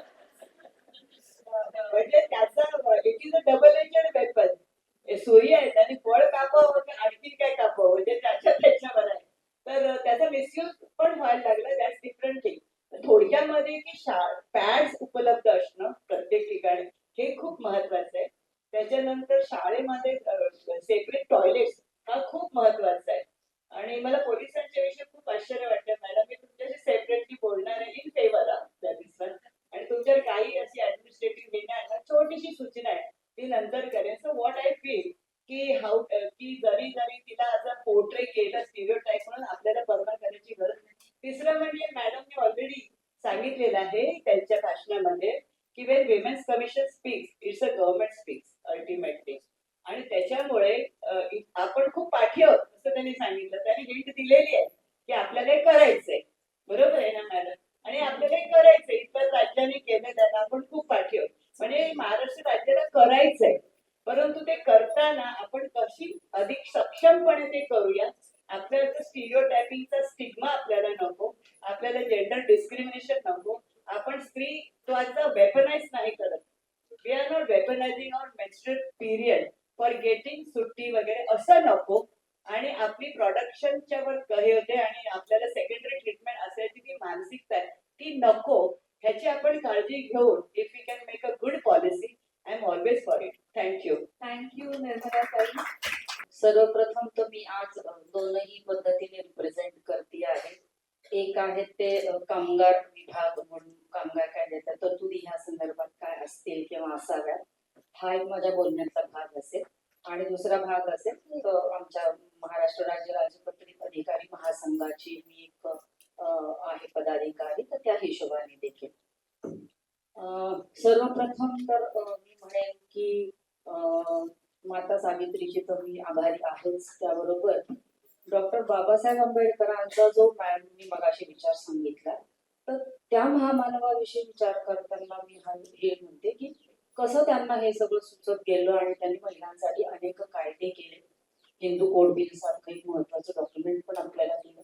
आणि मॅटर्निटी बेनिफिटची ऍक्ट याची जी सुरुवातच अशी झाली की ते मजूर मंत्री असताना एका खाणीला व्हिजिट द्यायला गेले होते आणि खाणकाम करताना त्यांनी महिला बघितल्या की ज्या अतिशय कळकट्ट असा त्यांचा पेहराव आणि पूर्ण शरीर झालेलं होतं आणि एक 9 महिन्याचं पोट घेतलेली महिला देखील तिथे काम करत होती. आणि ते इतके कळवळले की the moment he come back to the guest house त्यांनी तिथल्या तिथे बसून माइन्स ऍक्ट मधली ही गरोदर महिलांकरताची मॅटर्निटी बेनिफिटची तरतूद केली. आणि मग त्यानंतर आपल्याला सगळ्याच महिलांकरता ही तरतूद कामगार कायद्यांमध्ये मिळाली. तर मी कामगार विभागामध्ये काम करत असताना नक्कीच मी म्हणेन एक सामाजिक आव्हान पण मी सगळ्यांना असं करेन की आपण नेहमी महिला दिन आलं की जेव्हा बरेच जण आपल्याला बोलवतात, मॅम इथे बसलेल्या सगळ्यात जात असतील, तो एक आता म्हटलं तसं एक उत्सव झालेला आहे नावापुरता.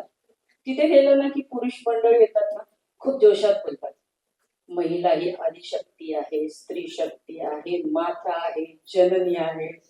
मग मी त्यांना एकच म्हणते की एवढं सगळं जाऊ दे, कलम 15 जे आम्हाला समानतेचे अधिकार दिलेले आहेत ना, तो समानतेचा हक्क फक्त आम्हाला द्या. आम्हाला काही देवी माता बिता म्हणू नका, समानता फक्त द्या. हे का मी म्हणते का समानता देणं ह्याचा अर्थ काय होतो की treating unequals unequally is really equality. हे तत्व समजून नाही घेतलं जात. अरे तुम्हाला तर कामात समानता पाहिजे, मग कशाला हव्या अशा सवलती, कशाला हवी अशी रजा, असं आपल्याला नक्कीच प्रतिक्रिया येते. मग त्यावेळेस आपल्याला हे सांगायला लागतं की अनइक्वल आम्ही आहोत आम्हाला अनइक्वली फॅसिलिटीज तुम्ही द्या, so we will be equal with everyone. आणि हाच माझा स्टँड आहे एक राजपत्रित अधिकारी महासंघाची कार्यकर्ती म्हणून देखील. इथे फक्त होतं काय की मी आज जसं म्हटलं की सामाजिक समस्या तर मोठीच आहे, त्याच्यावरती तर आपल्या ताई बोललेल्याच आहेत.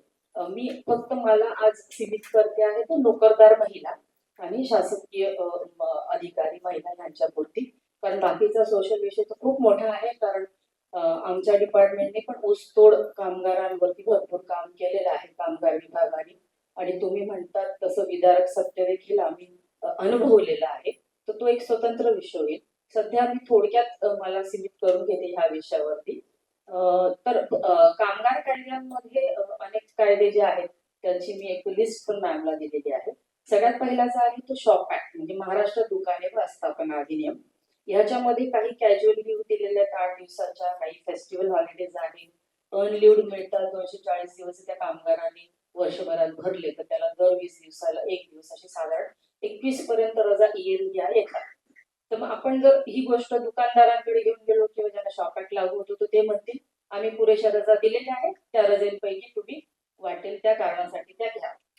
नंबर 2 जो आहे तो फॅक्टरी ऍक्ट आहे. फॅक्टरी ऍक्ट मध्ये सुद्धा 30 तरतूद आहे. 240 दिवसांकरता काम केलं की पुढच्या 20 दिवसासाठी 1 दिवस अशी रजा. So there also we are going to get the same impression from the factories. नवीन आता आपण सगळ्यांना ऐकलं असेल की हे सगळे कायदे जे आहेत ते एकत्रित होत आहेत आणि त्याचे 4 कोड संहिता बनवल्या जात आहेत. त्या कोड संहितांमध्ये पण काही बदल केले गेलेले आहेत, पण ते आणखी फेवरेबलच आहेत रजेच्या बाबतीमध्ये. पण कुठेही ह्या हेडखाली रजा नक्कीच नाही आहे. तर मग आपल्याला हे असं करता येईल की आपल्याला पूर्वी शासकीय कर्मचाऱ्यांना 2 वैकल्पिक रजा असायच्या, ऑप्शनल लीव्ह असायच्या. So we can have that kind of option. म्हणजे जसं तुम्ही म्हटलं आता ऑलरेडी रजा निवृत्त झालेल्या महिलांना कदाचित गरज नसेल किंवा ज्यांना फारसा त्रास होत नसेल त्यांना गरज नसेल या सुट्टीची, तर असं थोडंसं आपल्याला फ्लेक्झिबल नक्कीच राहायला लागेल. म्हणजे मग आपण आता मला असं वाटतं आपण हे सगळं झाल्यानंतर प्रत्येकाने आपलं लिखित स्वरूपाचं एक डॉक्युमेंट मॅमला द्यावं की परिस्थिती काय आहे, अनुभव काय येतो तुमच्या डिपार्टमेंटला किंवा तुमच्या कार्यक्षेत्रात, आणि what will be the possible things what practically we can do. आता मी ज्या विभागात काम करते त्या विभागामध्ये सध्या जोरदार वारं जे वाहत आहे ते आहे ईओडीपी, म्हणजे ईज ऑफ डुईंग बिझनेस. ह्यामुळे झालंय काय की व्यापार उद्योग ह्यांच्या प्रतिनिधींना अतिमहत्व दिलं जात आहे. आता एक शासकीय अधिकारी असूनही मी हे ठामपणे बोलतीये.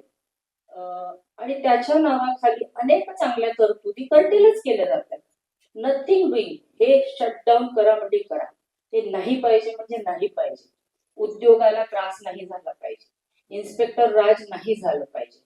मग इन्स्पेक्टर राज नसेल तर केलेल्या तरतुदी व्यर्थ आहेत ना.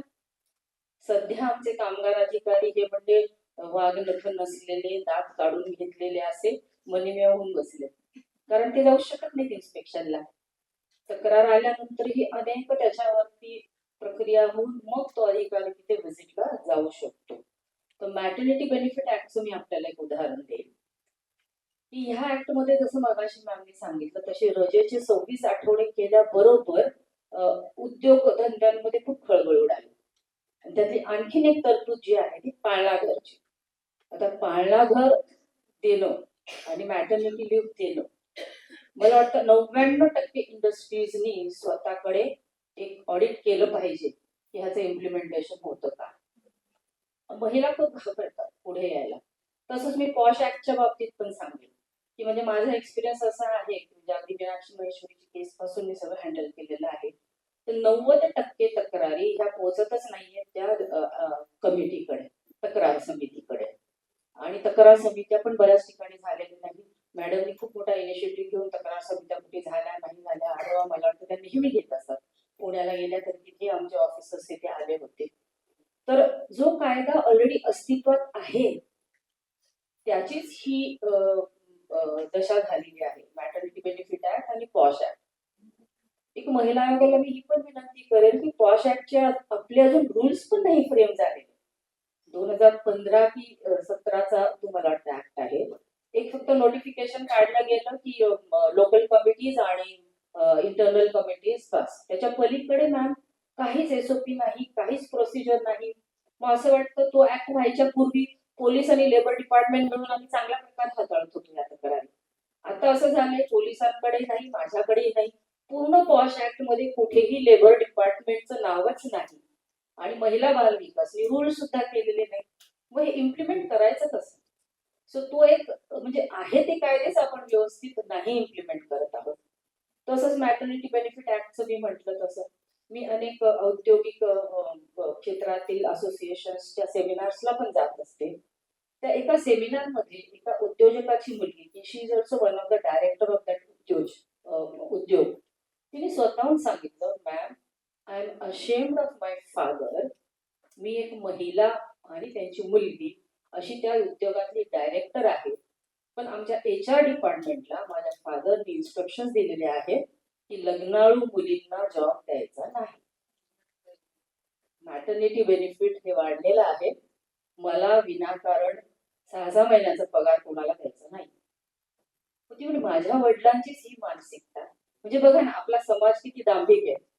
महिला पाहिजे, मुली पाहिजे, बायको पाहिजे, आई पाहिजे, तिने नोकरी केली पाहिजे, तिचा पैसा पाहिजे, पण तिला सवलती द्यायच्या म्हटल्या की हे 4 पावलं मागे जातात. तर हे कुठेतरी बदललं पाहिजे. आमच्या सगळ्यांचा जो सूर होता तो हाच आहे एकूणच की समाजाची मानसिकता बदलली पाहिजे आणि त्यासाठी नुसतं स्त्रियांनी येऊन उपयोग नाही तर पुरुषांनीही पुढे आलं पाहिजे, कारण ते महत्वाचे घटक आहेत ना. आपण पुरुषी मानसिकता जी म्हणतो ना ती फक्त पुरुषांमध्ये नसते. हे जे आपले विचार आहेत ना ती ही पुरुषी मानसिकताच आहे. आता औद्योगिक क्षेत्रामध्ये ह्या मॅम आहेत, त्यांनी पाहिलं असेल घरामध्ये पूजा आहे, किती जणी लगेच वळ्या सुरू करतात आणि ती मासिक पाळी पुढे ढकलतात. त्यांच्या आरोग्यावर किती परिणाम होतो? तुम्हाला सावित्रीबाई फुलेंनी हेच शिकवलं का की शिक्षण घ्या आणि मग नको त्या रूढी परंपरांमध्ये राहा? त्या देवानीच आपल्या निसर्गाची निर्मिती केली म्हणता ना, देव चराचरात आहे म्हणता ना, मग कशाला हवी ही शिवाशिव? काही गरज नाही ना.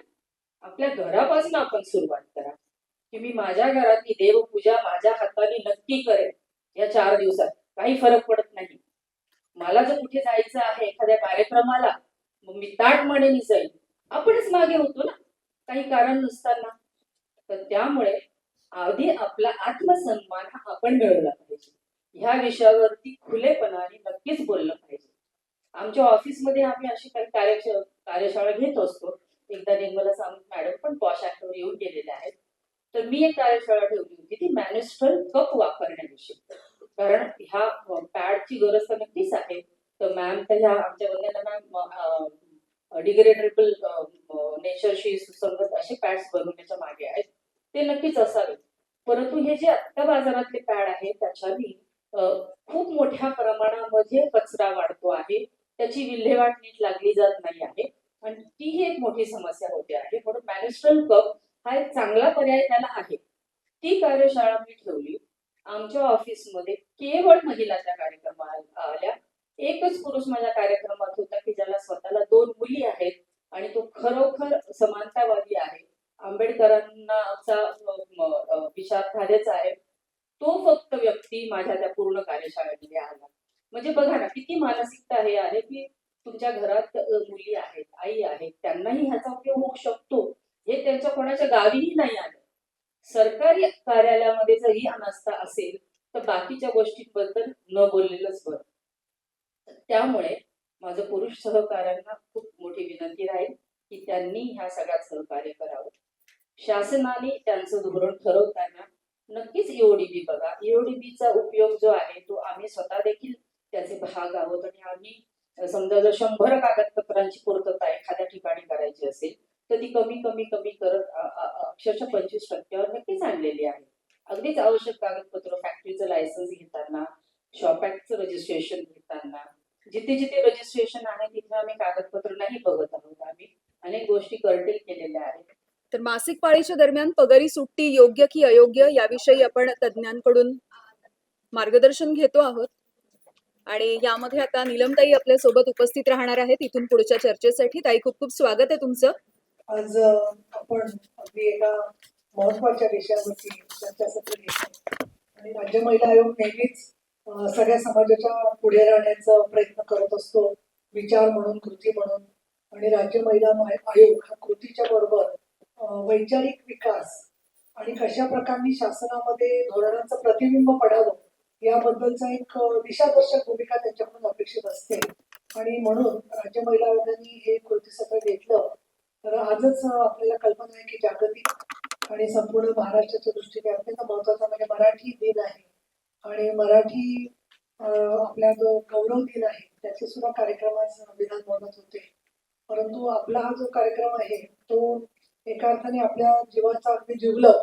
आणि ज्यावेळेला पहिल्यांदा मासिक पाळी येते त्यावेळेला आपल्याला असं काही दिवस तरी वाटत असतं की आपल्यालाच हे झालंय आजार पण जे आहे ते, आणि दुसऱ्यांना होत नाही आणि इतरांना सांगायचं असतं का आई का स्वतःच ठेवायचं असतं किंवा आईने शिकवलं असेल मासिक पाळी म्हणजे काय, तर मग बहिणीला हळूच सांगणं की आता मला असं झालंय तुला पण असं होईल, अशा प्रकारच्या भूमिकेतून ते अगदी मासिक पाळी आल्यावर रुखवतात बसून मिरवणूक काढून पक्वान्न करणाऱ्या कुटुंबांपर्यंत आपल्याकडे संस्कृती वेगवेगळी आहे. आणि म्हणून मासिक आपण स्त्रियांची जी जागतिक चळवळ आहे त्याच्यामध्ये development alternative for women of new era म्हणून 1990 मध्ये, मी फार जुन्या काळात जाते, काही जणांचा जन्मही झाला नसेल, पण यासाठी सांगते की प्रत्येक समाजाचं प्रत्येक देशाचं स्वतःचं असं विशिष्ट सांस्कृतिक आणि सामाजिक जीवन असतं. त्यामुळे एकासारखी स्त्री साऊथ आफ्रिकेतल्या स्त्रीचं विश्व मासिक पाळीबद्दलचं, एखाद्या अरेबिक कंट्री मधलं स्त्रीचं मासिक पाळीचं विश्व, एखाद्या मुंबई पुणे इथे IT मध्ये काम करणाऱ्या मुलीचं मासिक पाळीचं विश्व, एखाद्या खेळाडू असणाऱ्या मुलीला काम करावं लागतं त्याचं मासिक पाळीचा संदर्भ, एखादी पोलीस महिला काम करते तिचा संदर्भ. आणि मला आठवते की मी एका मोर्चात चालले होते 27 किलोमीटर, त्या दिवशी माझी मासिक पाळी चालू होती आणि मी 27 किलोमीटर चालले होते त्या मोर्चामध्ये. तर असं मोर्चेकरी महिलांचं जे विश्व असतं ते वेगळं असतं. आणि त्यामुळे आपण सगळ्यांसाठी सरसकट नियम कसे करायचे हा एक प्रश्न होतोय. आणि म्हणून आपल्याला अतिशय आपलं अवघड काम आहे, कठीण काम आहे की आपण सर्व मान्यता करून जेव्हा धोरणांपर्यंत आणि कायद्यापर्यंत पोहोचतो तर त्यावेळेला या सर्वांचा एक लघुत्तम साधारण विभाजक किंवा मिनिमम त्याच्यामध्ये आपण काय करायला पाहिजे आणि मॅक्सिमम काय करू शकतो या मुद्द्यांपर्यंत जाणं हे फार आवश्यक असतं. मासिक पाळी हे संपूर्ण शारीरिक आरोग्याच्या दृष्टीने आवश्यक गोष्ट आहे. परंतु स्वतःच्या शरीराकडे बघण्याबाबतच पाश्चात्य जगामध्ये आणि आपल्या विश्वामध्ये सुद्धा वेगवेगळे दृष्टिकोन आहेत. मासिक पाळीला अपवित्र मानण्यापासून ते दुसरीकडे मासिक पाळीचं रक्त हे प्रसाद म्हणून घेईपर्यंतची सुद्धा शक्ती परंपरा आपल्याकडे आहे. आणि म्हणून आपण ज्या वेळेला एखाद्या बाबतीमध्ये विचार करतो तर त्यावेळेला आपण कुठल्या घरात जन्मलोय, आपण कुठल्या संस्कृतीत वाढलोय याच्यानुसार आपला बघण्याचा दृष्टिकोन मासिक पाळीबद्दलचा ठरत असतो. आपण जर का घरात पाहिलं असेल की मासिक पाळीच्या वेळेला 4 दिवस एखादी घरातली महिला डोक्याला पट्टी बांधून झोपलेली असते कायम आणि तिला खूप त्रास होत असतो, तर त्याचा संस्कार घरातल्या मुलीवर सुद्धा आपल्याला होताना दिसतो. तर काही वेळेला मासिक पाळीच्या वेळेला अर्थातच घरामध्ये अमुक करू नका तमुक करू नका तसं असेल तर त्यामध्ये तसंच्या तसंच दुसऱ्या घरात असेल असं पण नाहीये. सर्व गोष्टी त्या ठिकाणी केल्या जातात असं सुद्धा आपल्याला दिसून येतं. याबद्दलचे जे अनेक विचारप्रवाह आहेत त्या विचारप्रवाहांच्या मध्ये स्त्रीला शारीरिक दृष्ट्या आणि आरोग्य म्हणून काही विशेष वेदनांना काही विशेष अनुभवांना सामोरं जावं लागतं, म्हणून तिला रजा मिळावी अशी त्याच्या मागची एक भूमिका आहे. मूळ प्रश्न असा आहे की हिला म्हणायचं काय, कारण आतापर्यंत व्हॉट विमेन वॉन्ट, स्त्रीच्या प्रश्नाचं नाव काय नक्की हेच अजून ठरलेलं नाहीये. स्त्री मुक्ती आहे का, स्त्री शक्ती आहे का, स्त्री आरोग्य आहे का, स्त्री सक्षमीकरण आहे का, सबल आहे का, काय आहे तिला म्हणायचं. आणि जे पुरुष प्रधान वर्चस्व असलेलं जग आहे त्याच्यामध्ये स्त्रीचं शरीर आणि स्त्रीचं स्त्रीत्व शारीरिक असो मानसिक असो वैचारिक असो हे एक प्रगतीमधली अडगळ आहे अशा पद्धतीनेच पाहिलं जातं. आणि त्यावेळेला तिला ते सातत्याने सिद्ध करत राहावं लागतं की मी स्त्री असले तरी सुद्धा सक्षम आहे. हे असले तरी जो शब्द आहे तो शब्द अगदी 5 वर्षाच्या मुलीपासून ते 50 वर्षाच्या बाईपर्यंत हा तिला सातत्याने सिद्ध करावा लागतो की मी फिट आहे, मी आरोग्य आहे, मला मी सगळी व्यवस्थित आहे, मी वेडी नाहीये, मी शहाणी आहे.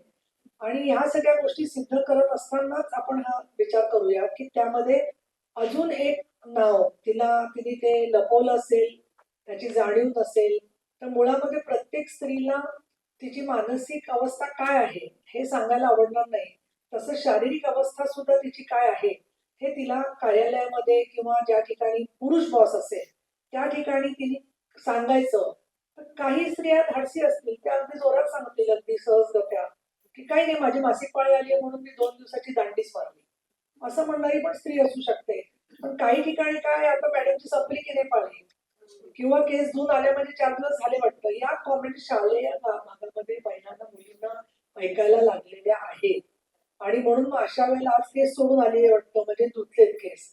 आता अशा जगात वावरत असताना मला स्वतःला, मी जेव्हा विचार करते त्यावेळेला मला असं वाटतं की शासनाने 2 दिवस 3 दिवस तिला जितकी इच्छा असेल त्याप्रमाणे एक वर्षाचं ठरवून घेऊ शकतो आपण, की 15-20 दिवसापर्यंतची रजा तिला मिळू शकते. आणि त्या रजेला फक्त आम्ही येत असताना माझी भाची बरोबर आली, मी तिला मुद्दाम प्रश्न विचारला. ती परदेशामध्ये एका बँकेमध्ये नोकरी करते, तर तिचं म्हणणं असं होतं की पर्सनल लिव्ह असं म्हणावं, ही वैयक्तिक रजा असं म्हणावं. कारण ती मासिक पाळीची रजा म्हटलं तर सगळ्या रिपोर्ट्समध्ये आणि प्रत्येक ठिकाणी मासिक पाळीसाठी इतके दिवस रजा. तर 2 महिलांमध्ये स्पर्धा करायची का, हिने रजा घेतली तिने रजा घेतली नाही. मग इतका वैयक्तिक अनुभव असतो की काहींना 4 दिवस रजा लागेल, एखाद्या 2 दिवसांनी पण त्या येऊ शकतील. काहींना पहिल्या दिवशी त्रासच होत नाही, 3ऱ्या-4थ्या दिवशी त्रास होतो. दुसरं आपण अजून एक मुद्दा लक्षात घेऊ शकतो की पॅनलिस्ट इतके अनुभवी आणि छान काम करणार आहेत की तुम्ही तो नक्कीच घेतला असेल. आणि तो म्हणजे मेनोपाजच्या वेळेला संपूर्ण मासिक चाळीचं मासिक पाळीचं चक्र बदलतं. आणि त्यामध्ये मग काही वेळेला 2 महिने मासिक पाळी येतच नाही, काही वेळेला 15-15 दिवसांनी येते. काही वेळेला असंही होतं की एकाच पाळीमध्ये इतका रक्तस्राव होतो की त्यामध्ये तिला 8-8 दिवस रजा घेणं भाग पडतं. आणि म्हणून मला असं वाटतं की मासिक पाळी एक तर काही जे एम्प्लॉय असताना महिला नकोच आहेत, त्यांना महिलांना न घेण्यासाठी कारण मिळेल अशा पद्धतीने त्यांना त्यांची पॉलिसी बदलता येणार नाही. एक पहिली पूर्वअट त्याच्यात टाकावी की हा कायदा लागू झाल्यापासून किंवा याची तरतूद झाल्यापासून ताबडतोब धोरण बदलून आम्ही आता मग महिला एम्प्लॉयर्सना जे आहेत त्या कमीच करू, अशा पद्धतीने त्यांना करता येणार नाही. जे आधीची त्यांचं धोरण असेल किंवा त्यातली ॲम्बिग्युइटी असेल तर ती दूर करून परत स्त्रियांच्या विरोधात कसं होणार नाही हे बघणं क्रमप्राप्त आहे. दुसरं, त्याला 2 दिवस किंवा 3 दिवस असं म्हटलं तरी जवळजवळ 36 दिवसाची रजा होती. ज्यावेळेला आपण जास्त रजा घेतो त्यावेळेला राजकारणात तर असा आहे माझा अनुभव की you are out of soil, you are out of politics. उलट त्याच दिवशी महत्वाचे निर्णय घेतले जातात ज्या दिवशी तुम्ही नसता, याची खात्री असते सगळ्यांना. त्याच्यामुळे काय निर्णय ते आणि त्याच्यामुळे सारखं तुम्ही दिसणं लोकांना, त्या कामात असणं किंवा एक्सक्लुजन, पॉलिटिक्स ऑफ एक्सक्लुजन पण आहे मोठमोठ्या कंपन्यांमध्ये, मोठमोठ्या अनेक ठिकाणी, की तुमची काही अडचण असेल तर उलट सांगतील काही हरकत नाही, आई वडील बरे झाले की या तुम्ही. माणसाला वाटतं किती चांगला आहे मनुष्य, त्या वेळात बरोबर सगळ्या फाईल्स वगैरे उरकून घेतल्या जातात. मला SBIच्या मोठ्या पदस्थ स्त्रियांनी सांगितलेले की स्त्रिया अनेक वेळेला प्रमोशन्स नाकारतात, कारण प्रमोशन मिळालं तर काम जास्त वाढेल आणि ते घरच्या जबाबदाऱ्यांमध्ये घेता येत नाही. त्यामुळे आपल्याला वैयक्तिक चॉईस पण ठेवायला लागेल की काही महिला म्हणाले की आम्हाला मासिक पाळीची रजा नको आहे, आम्ही आमच्या दुसऱ्या रजेमध्ये ती कन्व्हर्ट करू, तर तशी सुद्धा ठेवली पाहिजे. पण त्याची दुसरी एक बाजू अशी आहे की आता ती घ्या आणि त्याच्याऐवजी दुसरं काहीतरी काम करा किंवा दुसरा जॉब करा किंवा अजून पार्ट टाइम करा किंवा इतर काही डोमेस्टिक जबाबदाऱ्यांसाठी. मग आता तुला दुसरी रजा नाही, तू मासिक पाळीची रजा घेतच नाहीस ना, मग आता मी सांगते त्या कामासाठी म्हणून आता तू रजा घे आणि अमुक गोष्टी सांभाळ. आणि विशेषतः एल्डरली लोकांची काळजी घेणं हे आता समाजामध्ये फार मोठ्या प्रमाणात जबाबदारी स्त्रिया आणि पुरुष यांच्या पडायला लागलेली आहे. अशा वेळेला तिची स्वतःची मेनोपॉजची परिस्थिती, आई वडिलांची तर सासू सासऱ्यांची असणारी जबाबदारी, मुलींची बाळंतपणं आणि त्यांच्या जबाबदाऱ्या, या सगळ्या जबाबदाऱ्यांच्या मध्ये मग पूर्वीची जी कॅज्युअल लिव्ह होती ती कॅज्युअल लिव्ह परत द्यायला काय हरकत आहे नाव वाढवून. कारण त्यामुळे ऑप्शनल ती ठेवायची आणि तिची सक्ती असू नये. कारण काय आहे की काही लोक वाटेल की नाही आम्हाला नाही घ्यायची रजा. कारण काय असतं की आपण कुठल्या एन्व्हायरमेंटमध्ये याच्यावर अवलंबून येतं. मी स्वतः डॉक्टर आहे, तुमच्याकडे राजश्री कटके डॉक्टर्स आहेत. आम्ही जेव्हा राऊंडला जातो, पूर्वी जेव्हा काम केलेले डॉक्टर म्हणून, तर त्यावेळेला रात्री इमर्जन्सी करून सकाळी 7 वाजता तुम्हाला वॉर्डमध्ये पेशंट रेडी ठेवायला लागतो. त्याचं ड्रेसिंग तुम्हीच काढावं लागतं कारण तुम्ही ऑपरेशनच्या वेळेला उपस्थित असता. अशा वेळेला डॉक्टर्स महिला म्हणणार की आता माझी डॉक्टरांचीच मासिक पाळीच आहे म्हणून ते आले नाही. It's very difficult. हायड्रोसिलचा जेंट्स सुद्धा पेशंट असतात अशा वेळेला. त्यामुळे मला असं वाटतं की काही प्रोफेशन मध्ये त्यांनी ठरवावं. फक्त मुद्दा याच्यात मला एक येतो की एखाद्याला खूप त्रास होतोय तर त्यावेळेला तिने कसं ते सांगायचं की मला 4 दिवस नाही 7 दिवस रजा लागणार आहे. कारण प्रत्येक फेज नुसार बदलत जाते त्या गोष्टी ज्या आहेत. तर मला सांगायचं असं वाटतं की मेन्स्ट्रुएशन मासिक पाळीच्या संदर्भातलं आपलं धोरण ठरवावं. आणि ते धोरण ठरवत असताना तुम्ही आज सगळ्या पॅनलिस्ट आहात, त्यांचे जे रेकमेंडेशन येतील त्याच्यामध्ये नुसत्या शब्दांकन करून थांबू नका. रुपालीताई, सगळ्यांचं एकमत होईल अशी परत एक मीटिंग घेऊन त्याचं शब्दांकन करा की त्याचं उद्दिष्ट काय असेल, ती किती दिवसापर्यंत घेता येईल साधारणपणे आपण पाहिली तर, तिला काय म्हणायचं, आणि ती वैयक्तिक रजा असेल पण ती मासिक पाळीसाठी आहे असं जर का तिने म्हटलं तर आपोआपच ती रेग्युलरली त्याच तारखांना होणार. हे पण आहे. म्हणजे किती पर्सनल म्हटली तरी तुम्ही त्यामुळेच तारखेला होते, पण त्याच्याबद्दलची जाहीर वाच्यता करून एखाद्या महिला कर्मचारीला विषमताकारी वागणूक देता येणार नाही हे आपल्याला त्याच्यात नमूद करणं गरजेचं आहे असं मला वाटतं तिथे. तसंच एखाद्या महिला कर्मचारीच्या मासिक पाळीच्या किंवा पर्सनल रजेबद्दल जाहीर चर्चा किंवा त्याच्याबद्दल जर का कुठे काही वैयक्तिक गोष्टी अशा लिहिल्या गेलेल्या दिसल्या सोशल मीडियावर किंवा इतरत्र, तर त्याचं सुद्धा कॉन्फिडेन्शियल रिपोर्ट मध्ये समावेश करण्यात येईल असं सुद्धा एक आपण निकष लावू शकतो की त्याच्यामध्ये, की म्हणून तुम्ही स्टिग्मटाईज करू शकत नाही त्यामध्ये जे आहेत त्या. आणि मग स्त्रियांनी सुद्धा, मी माझा लास्ट पॉईंट, स्त्रियांनी सुद्धा मला काही मासिक पाळीची रजा लागतच नाही, मी कशी आहे, मी काय एवढी नाजूक नाहीचे, असं स्पर्धेचा किंवा तुलनेचा प्रश्न करता कामा नये. हे जरूर सांभाळलं पाहिजे असं मला वाटतं. विशेषतः वॉशरूम्स नसतात किंवा सगळ्या अडचणींमध्ये स्त्रिया जेव्हा काम करतात. मध्यंतरी मी वाचलं की आपल्या एका यांनी शूटिंग मध्ये एका क्रीडा तज्ञ मुलीने गरोदर असताना ते केलं सगळं आणि त्याच्यामध्ये तिच्या बाळावर परिणाम सुद्धा होणार नाही याची तरी तिने दक्षता घेतली. त्यामुळे अजून स्त्रिया मोठ्या प्रमाणामध्ये आव्हानं स्वीकारतायत. पण एका मला सांगितलं, मी त्याच्या एका लेखिकेच्या कथेत वाचलेलं होतं की ती मुलगी एका याच्यावरती एअर फ्लाईटच्या रिपेअर करण्याची जे असतात ना, ते इंजिनियर म्हणून काम करत होते, ते सगळे पुरुष होते आणि 60-70च्या सुमाराचा पूर्वीचा अनुभव आहे त्या बाईचा. ते सगळेजण ती बरोबरीने काम करायचे तर काही बोलायचे नाही, पण एकदा सगळे हसायला लागले तिला. तर तिच्या असं लक्षात आलं की मागे तिच्या ड्रेसवरून सॅनिटरी हे सॅनिटरी पॅड लाल रंगाची शाई होती चिकटवून ठेवलं होतं कोणीतरी. सगळेजण तिला हसत होते सगळ्या बाबतीमध्ये जे आहे ते. त्यामुळे अशा प्रकारची जी जिथे मानसिकता आहे, त्यामुळे आपण जेव्हा मागण्या करतो किंवा हक्क देतो तेव्हा कुठल्या कुठल्या बाजूने आपल्यावरती प्रहार होऊ शकतो हे लक्षात घेऊन आपल्याला त्याचा प्रतिवाद करता येईल अशा प्रकारचे अचूक धोरण आणि पॉलिसी करून ते आपण संघटित क्षेत्रासाठी काही, असंघटित क्षेत्रासाठी काही, ज्यांच्या वेळा निश्चित नाहीये त्यांच्यासाठी काही, जे वाहतूक करतात गिग वर्कर्स किंवा या होम सर्व्हिसेस देणाऱ्या ब्युटिशियन्स असतील किंवा होम सर्व्हिसेस देणाऱ्या सिस्टर्स असतील, केअरटेकर्स असतील, त्यांच्यासाठी काय असेल असं आपल्याला बारीक बारीक असे त्याचे तपशील सुद्धा करून त्यांच्यासाठी मुद्दे काढले तर मला असं वाटतं ते धोरण सरकारला स्वीकारणं सोपं होऊ शकेल. या दृष्टीने तुम्ही एकदम एका मुद्द्यावरून पुढे जात असतात त्याचा उपयोग होईल. दुसरं, पुरुष बॉसेस जे आहेत त्यांना पण विचारावं जरा की how you will be able to spell it. कारण मासिक पाळी हा शब्द कुठच्याही गाडीत बोलायला सुद्धा लाज वाटते. बऱ्याच वेळा ड्रायव्हर असतो, बाकी गार्ड्स असतात, अशी परिस्थिती असते अनेक वेळेला. अशा वेळेला काय नावानी त्याला संबोधलं तरी सुद्धा ते कळणारच आहे. पण शारीरिकदृष्ट्या आरोग्याची बाजू म्हणून आपण त्याच्याकडे पाहायला पाहिजे. फक्त काही लोक मला असे दिसलेले आहेत त्याच्यात टोकाचे स्त्रीवादी व्यक्तिमत्व की त्यांनी अशी भूमिका मांडलेली आहे साहित्यातून वगैरे की आम्हाला गर्भाशय नसतं तर बरं झालं असतं. आणि मग त्याच्याऐवजी पुरुषांना सुख मिळण्यासाठी, म्हणजे माझं मत मांडत नाही, तुम्ही घाबरून जाल आधीच्या काय की पुरुषांना ते सुख पाहिजे असेल तर त्यांनी कृत्रिमरित्या स्वीकारावं, पण आम्ही आमचं शरीर वापरूच देणार नाही. इतक्या टोकापर्यंत आता जाणं योग्य आहे की अयोग्य आहे आपण विचार करू शकतो. परंतु शेवटी स्त्री पुरुष सहजीवन, जसे ट्रान्सजेंडर किंवा हे सुद्धा महत्वाचं आहे, तसं स्त्री पुरुष सहजीवनही जगामध्ये असणार आहे असं गृहीत धरणं आज तरी आपल्याला कुटुंब व्यवस्था आणि विवाह संस्थेत जे शक्य आहे ते समतावादी बदल करून स्वीकारलं तर ते जास्त सगळ्यांच्या दृष्टीने सुखावं आणि कायद्याला धरून सुद्धा होईल असं मला वाटतं. थँक्यू. नक्कीच ही भीती सत्य आहे. जसं मगाशी मी डिस्कशन मध्ये म्हटलं की मॅटर्निटी बेनिफिट ऍक्टमुळे आणि पाळणाघराची सोय करा हे सांगितल्यामुळे ज्यांच्याकडे 50 पेक्षा जास्त कामगार आहे अशा आस्थापनांना आपण पाळणाघरे कंपल्सरी केलेलं आहे. तर ह्या ठिकाणी नक्कीच इम्पॅक्ट होतोच. आणि त्यामुळे मी म्हटलं की महिला आयोग आणि अशा ज्या इंडस्ट्रियल असोसिएशन्स आहेत त्यांच्याशी बोलून ह्या बाबीवरती नक्कीच थोडं मानसिकता बदलून आपल्याला तोडगा काढता येईल.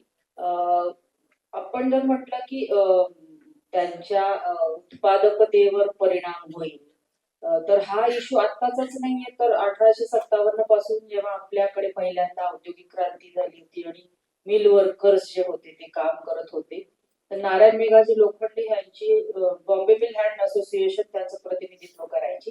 आणि ह्या संघटनेनी तेव्हा हे बघितलं की गिरणी कामगारांना एकही दिवस सुट्टी दिली जायची नाही. एखादा दिवस ते काम बंद असायचं, पण तेव्हा मेंटेनन्सच्या नावाखाली पुन्हा त्या कामगारांना तिथे जाऊन सगळी कामं करायला लागायची. आणि मग कारखानदार म्हणायचे की हवी कशाला ही सुट्टी. तर मग ह्या वेळेस त्यांनी जो युक्तिवाद केला तो हाच केला की त्यांच्या उत्पादकतेवरती परिणाम नक्की होतो जर त्यांना तुम्ही रजा दिली नाही, त्यांना आराम करू दिला नाही. आणि मग त्या काळात सुद्धा त्यांनी मँचेस्टर मधल्या गिरण्यांमध्ये दिली जाणारी सुट्टी किंवा इतर इंडस्ट्रीज मध्ये दिली जाणारी सुट्टी, आणि त्यामुळे कामगाराची उत्पादकता वाढते, कारण तो रजा घेतो, त्यावेळेस तो आराम करतो, mentally physically he get more fit to work. तर ही गोष्ट आपल्याला त्या आस्थापनांना समजावून द्यायला लागेल की उत्पादकतेवर तुमचा परिणाम नाही होणार आहे. आणि मी म्हणते तसं एक ऑप्शनल म्हणून आपण ते ठेवूयात महिलांना सुद्धा.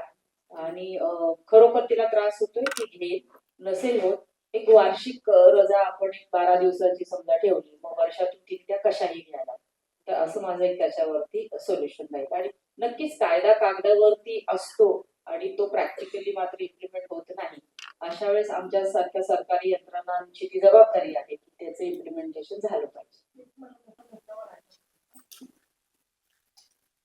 एक यंग मुली ज्या आहेत ज्यांना 15-16 वर्षी पाळी आलेली आहे आणि 25 ते 30 पर्यंत त्या सेटल व्हायला वेळ लागतो काही वेळेला. त्यामुळे सुरुवातीला छोट्या मुलींना पेन जास्त होतं. दुसरं आता डॉक्टर कटके आहेत ते सांगते, पण प्री मेन्स्ट्रुअल टेन्शन स्वतःचं कसं घालवायचं हे पण एक शास्त्र आहे. त्याच्यामुळे दोनचं मीठ कमी केलं, वॉटर रिटेन्शन कमी केलं तर तो मासिक पाळीचा होणारा त्रास कमी होतो. त्याचबरोबर ज्याच्यामुळे स्पाझम येतो अशा प्रकारचे विचार, पण तुम्हाला माहिती आहे हायपोथॅलॅमस आणखीन सगळे ग्लँड्स यांचं अतिशय जवळचं नातं आहे. आणि त्यामुळे मेनोपॉजचा सुद्धा त्रास जसा होतो तसा मासिक पाळीचा त्रास अनेकांना 30 वर्षानंतर कमी होतो, तो कमी होतो. आणि मेनोपॉजला त्रास काहींना होतो खूप, पण मासिक पाळीचा त्रास झालेला नसतो. असे खूप त्याच्यात कॉम्बिनेशन्स आहेत. त्याच्यामुळे कायम कुठल्याही स्त्रीला सातत्याने 3 दिवसच घेऊ लागेल, काही 1 दिवसच लागेल, किंवा काही वर्षांनी लागणं बंदही होऊ शकतं. या सगळ्या गोष्टींबरोबर प्री मेन्स्ट्रुअल टेन्शन कसं कमी करायचं याचं थोडं मुलींना जास्त माहिती मिळाली तर ती जास्त चांगली आहे. आजच्या या चर्चासत्रामध्ये आपण सगळेजण सहभागी झाला. पॅनलिस्टने अतिशय उत्तम मुद्दे मांडले. आणि आता ही चर्चेची सुरुवात आपण पहिली समजूयात आणि पुढे घेऊन जाऊयात. यामध्ये आपल्या लक्षात आलं असेल केवळ चर्चा करून होणार नाही, ह्याच्यामध्ये खूप अजून आपल्यामध्ये चर्चेचे विषय वेगवेगळ्या पद्धतीचे असणार आहेत आणि वेगवेगळ्या क्षेत्रामधल्या महिलांचे प्रश्न वेगवेगळे असणार आहेत. त्याच्यामुळे आपल्याला सगळ्यांना माझी देखील विनंती राहील आणि खऱ्या अर्थानं आपण लाईव्ह चर्चासत्राच्या माध्यमातून महाराष्ट्रातल्या सगळ्या महिला भगिनींपर्यंत पोहोचणं देखील माझी विनंती राहील. या संदर्भात आपल्या ज्या काही सूचना असतील, अजून जे काही प्रश्न असतील किंवा आपल्याला काही मत व्यक्त करायचं असेल आणि काही शिफारशी सांगायच्या असतील तर जरूर आपण आमच्या महिला आयोगाच्या मेलवरती हे पाठवून द्यावं. MSCW महिला आयोग @gmail.com हा आमच्या महिला आयोगाचा मेल आहे. यावरती आम्ही आपल्या संदेशाची वाट पाहू. त्याचबरोबर केवळ आज चर्चा केली आणि शासनाला शिफारस केली असं होणार नाही. याच्या पुढच्या स्टेपमध्ये हे सगळे पॅनलिस्ट आणि अजून याच्यामध्ये काही ऍड होतील असे त्यांना बरोबर घेऊ. याचं नाव काय असेल, त्याचबरोबर आपण किती दिवसाची लीव मागू शकतो, त्याचबरोबर अनेक जे काही प्रश्न सांगितले की कंपल्सरी करणार आहेत का, ती लीव कशामध्ये देऊ शकतो, कॅज्युअल मध्ये करायची का, हे सगळे प्रश्न असंख्य प्रश्न आता समोर उभे राहिलेले. पहिले फक्त एकच प्रश्न होता मासिक पाळी पगारी रजा, पण आता असं न होता त्याच्याबरोबर हजारो प्रश्न जोडले गेले आणि त्या प्रश्नांची उत्तर आपल्याला शोधायचे. आणि ही प्रश्नांची उत्तर शोधत असताना केवळ शोधणं नाही तर कायद्याच्या माध्यमातून, कायद्याच्या चौकटीमधून त्याची अंमलबजावणीपर्यंत घेऊन जाण्याची जबाबदारी निश्चितपणाने राज्य महिला आयोग म्हणून आमची आणि तुमच्या सर्वांच्या सहकार्याने आम्ही ती पूर्ण करू. आणि म्हणून आपल्या ज्या काही सूचना आहेत त्या आमच्या महिला आयोगाकडे आपण पाठवू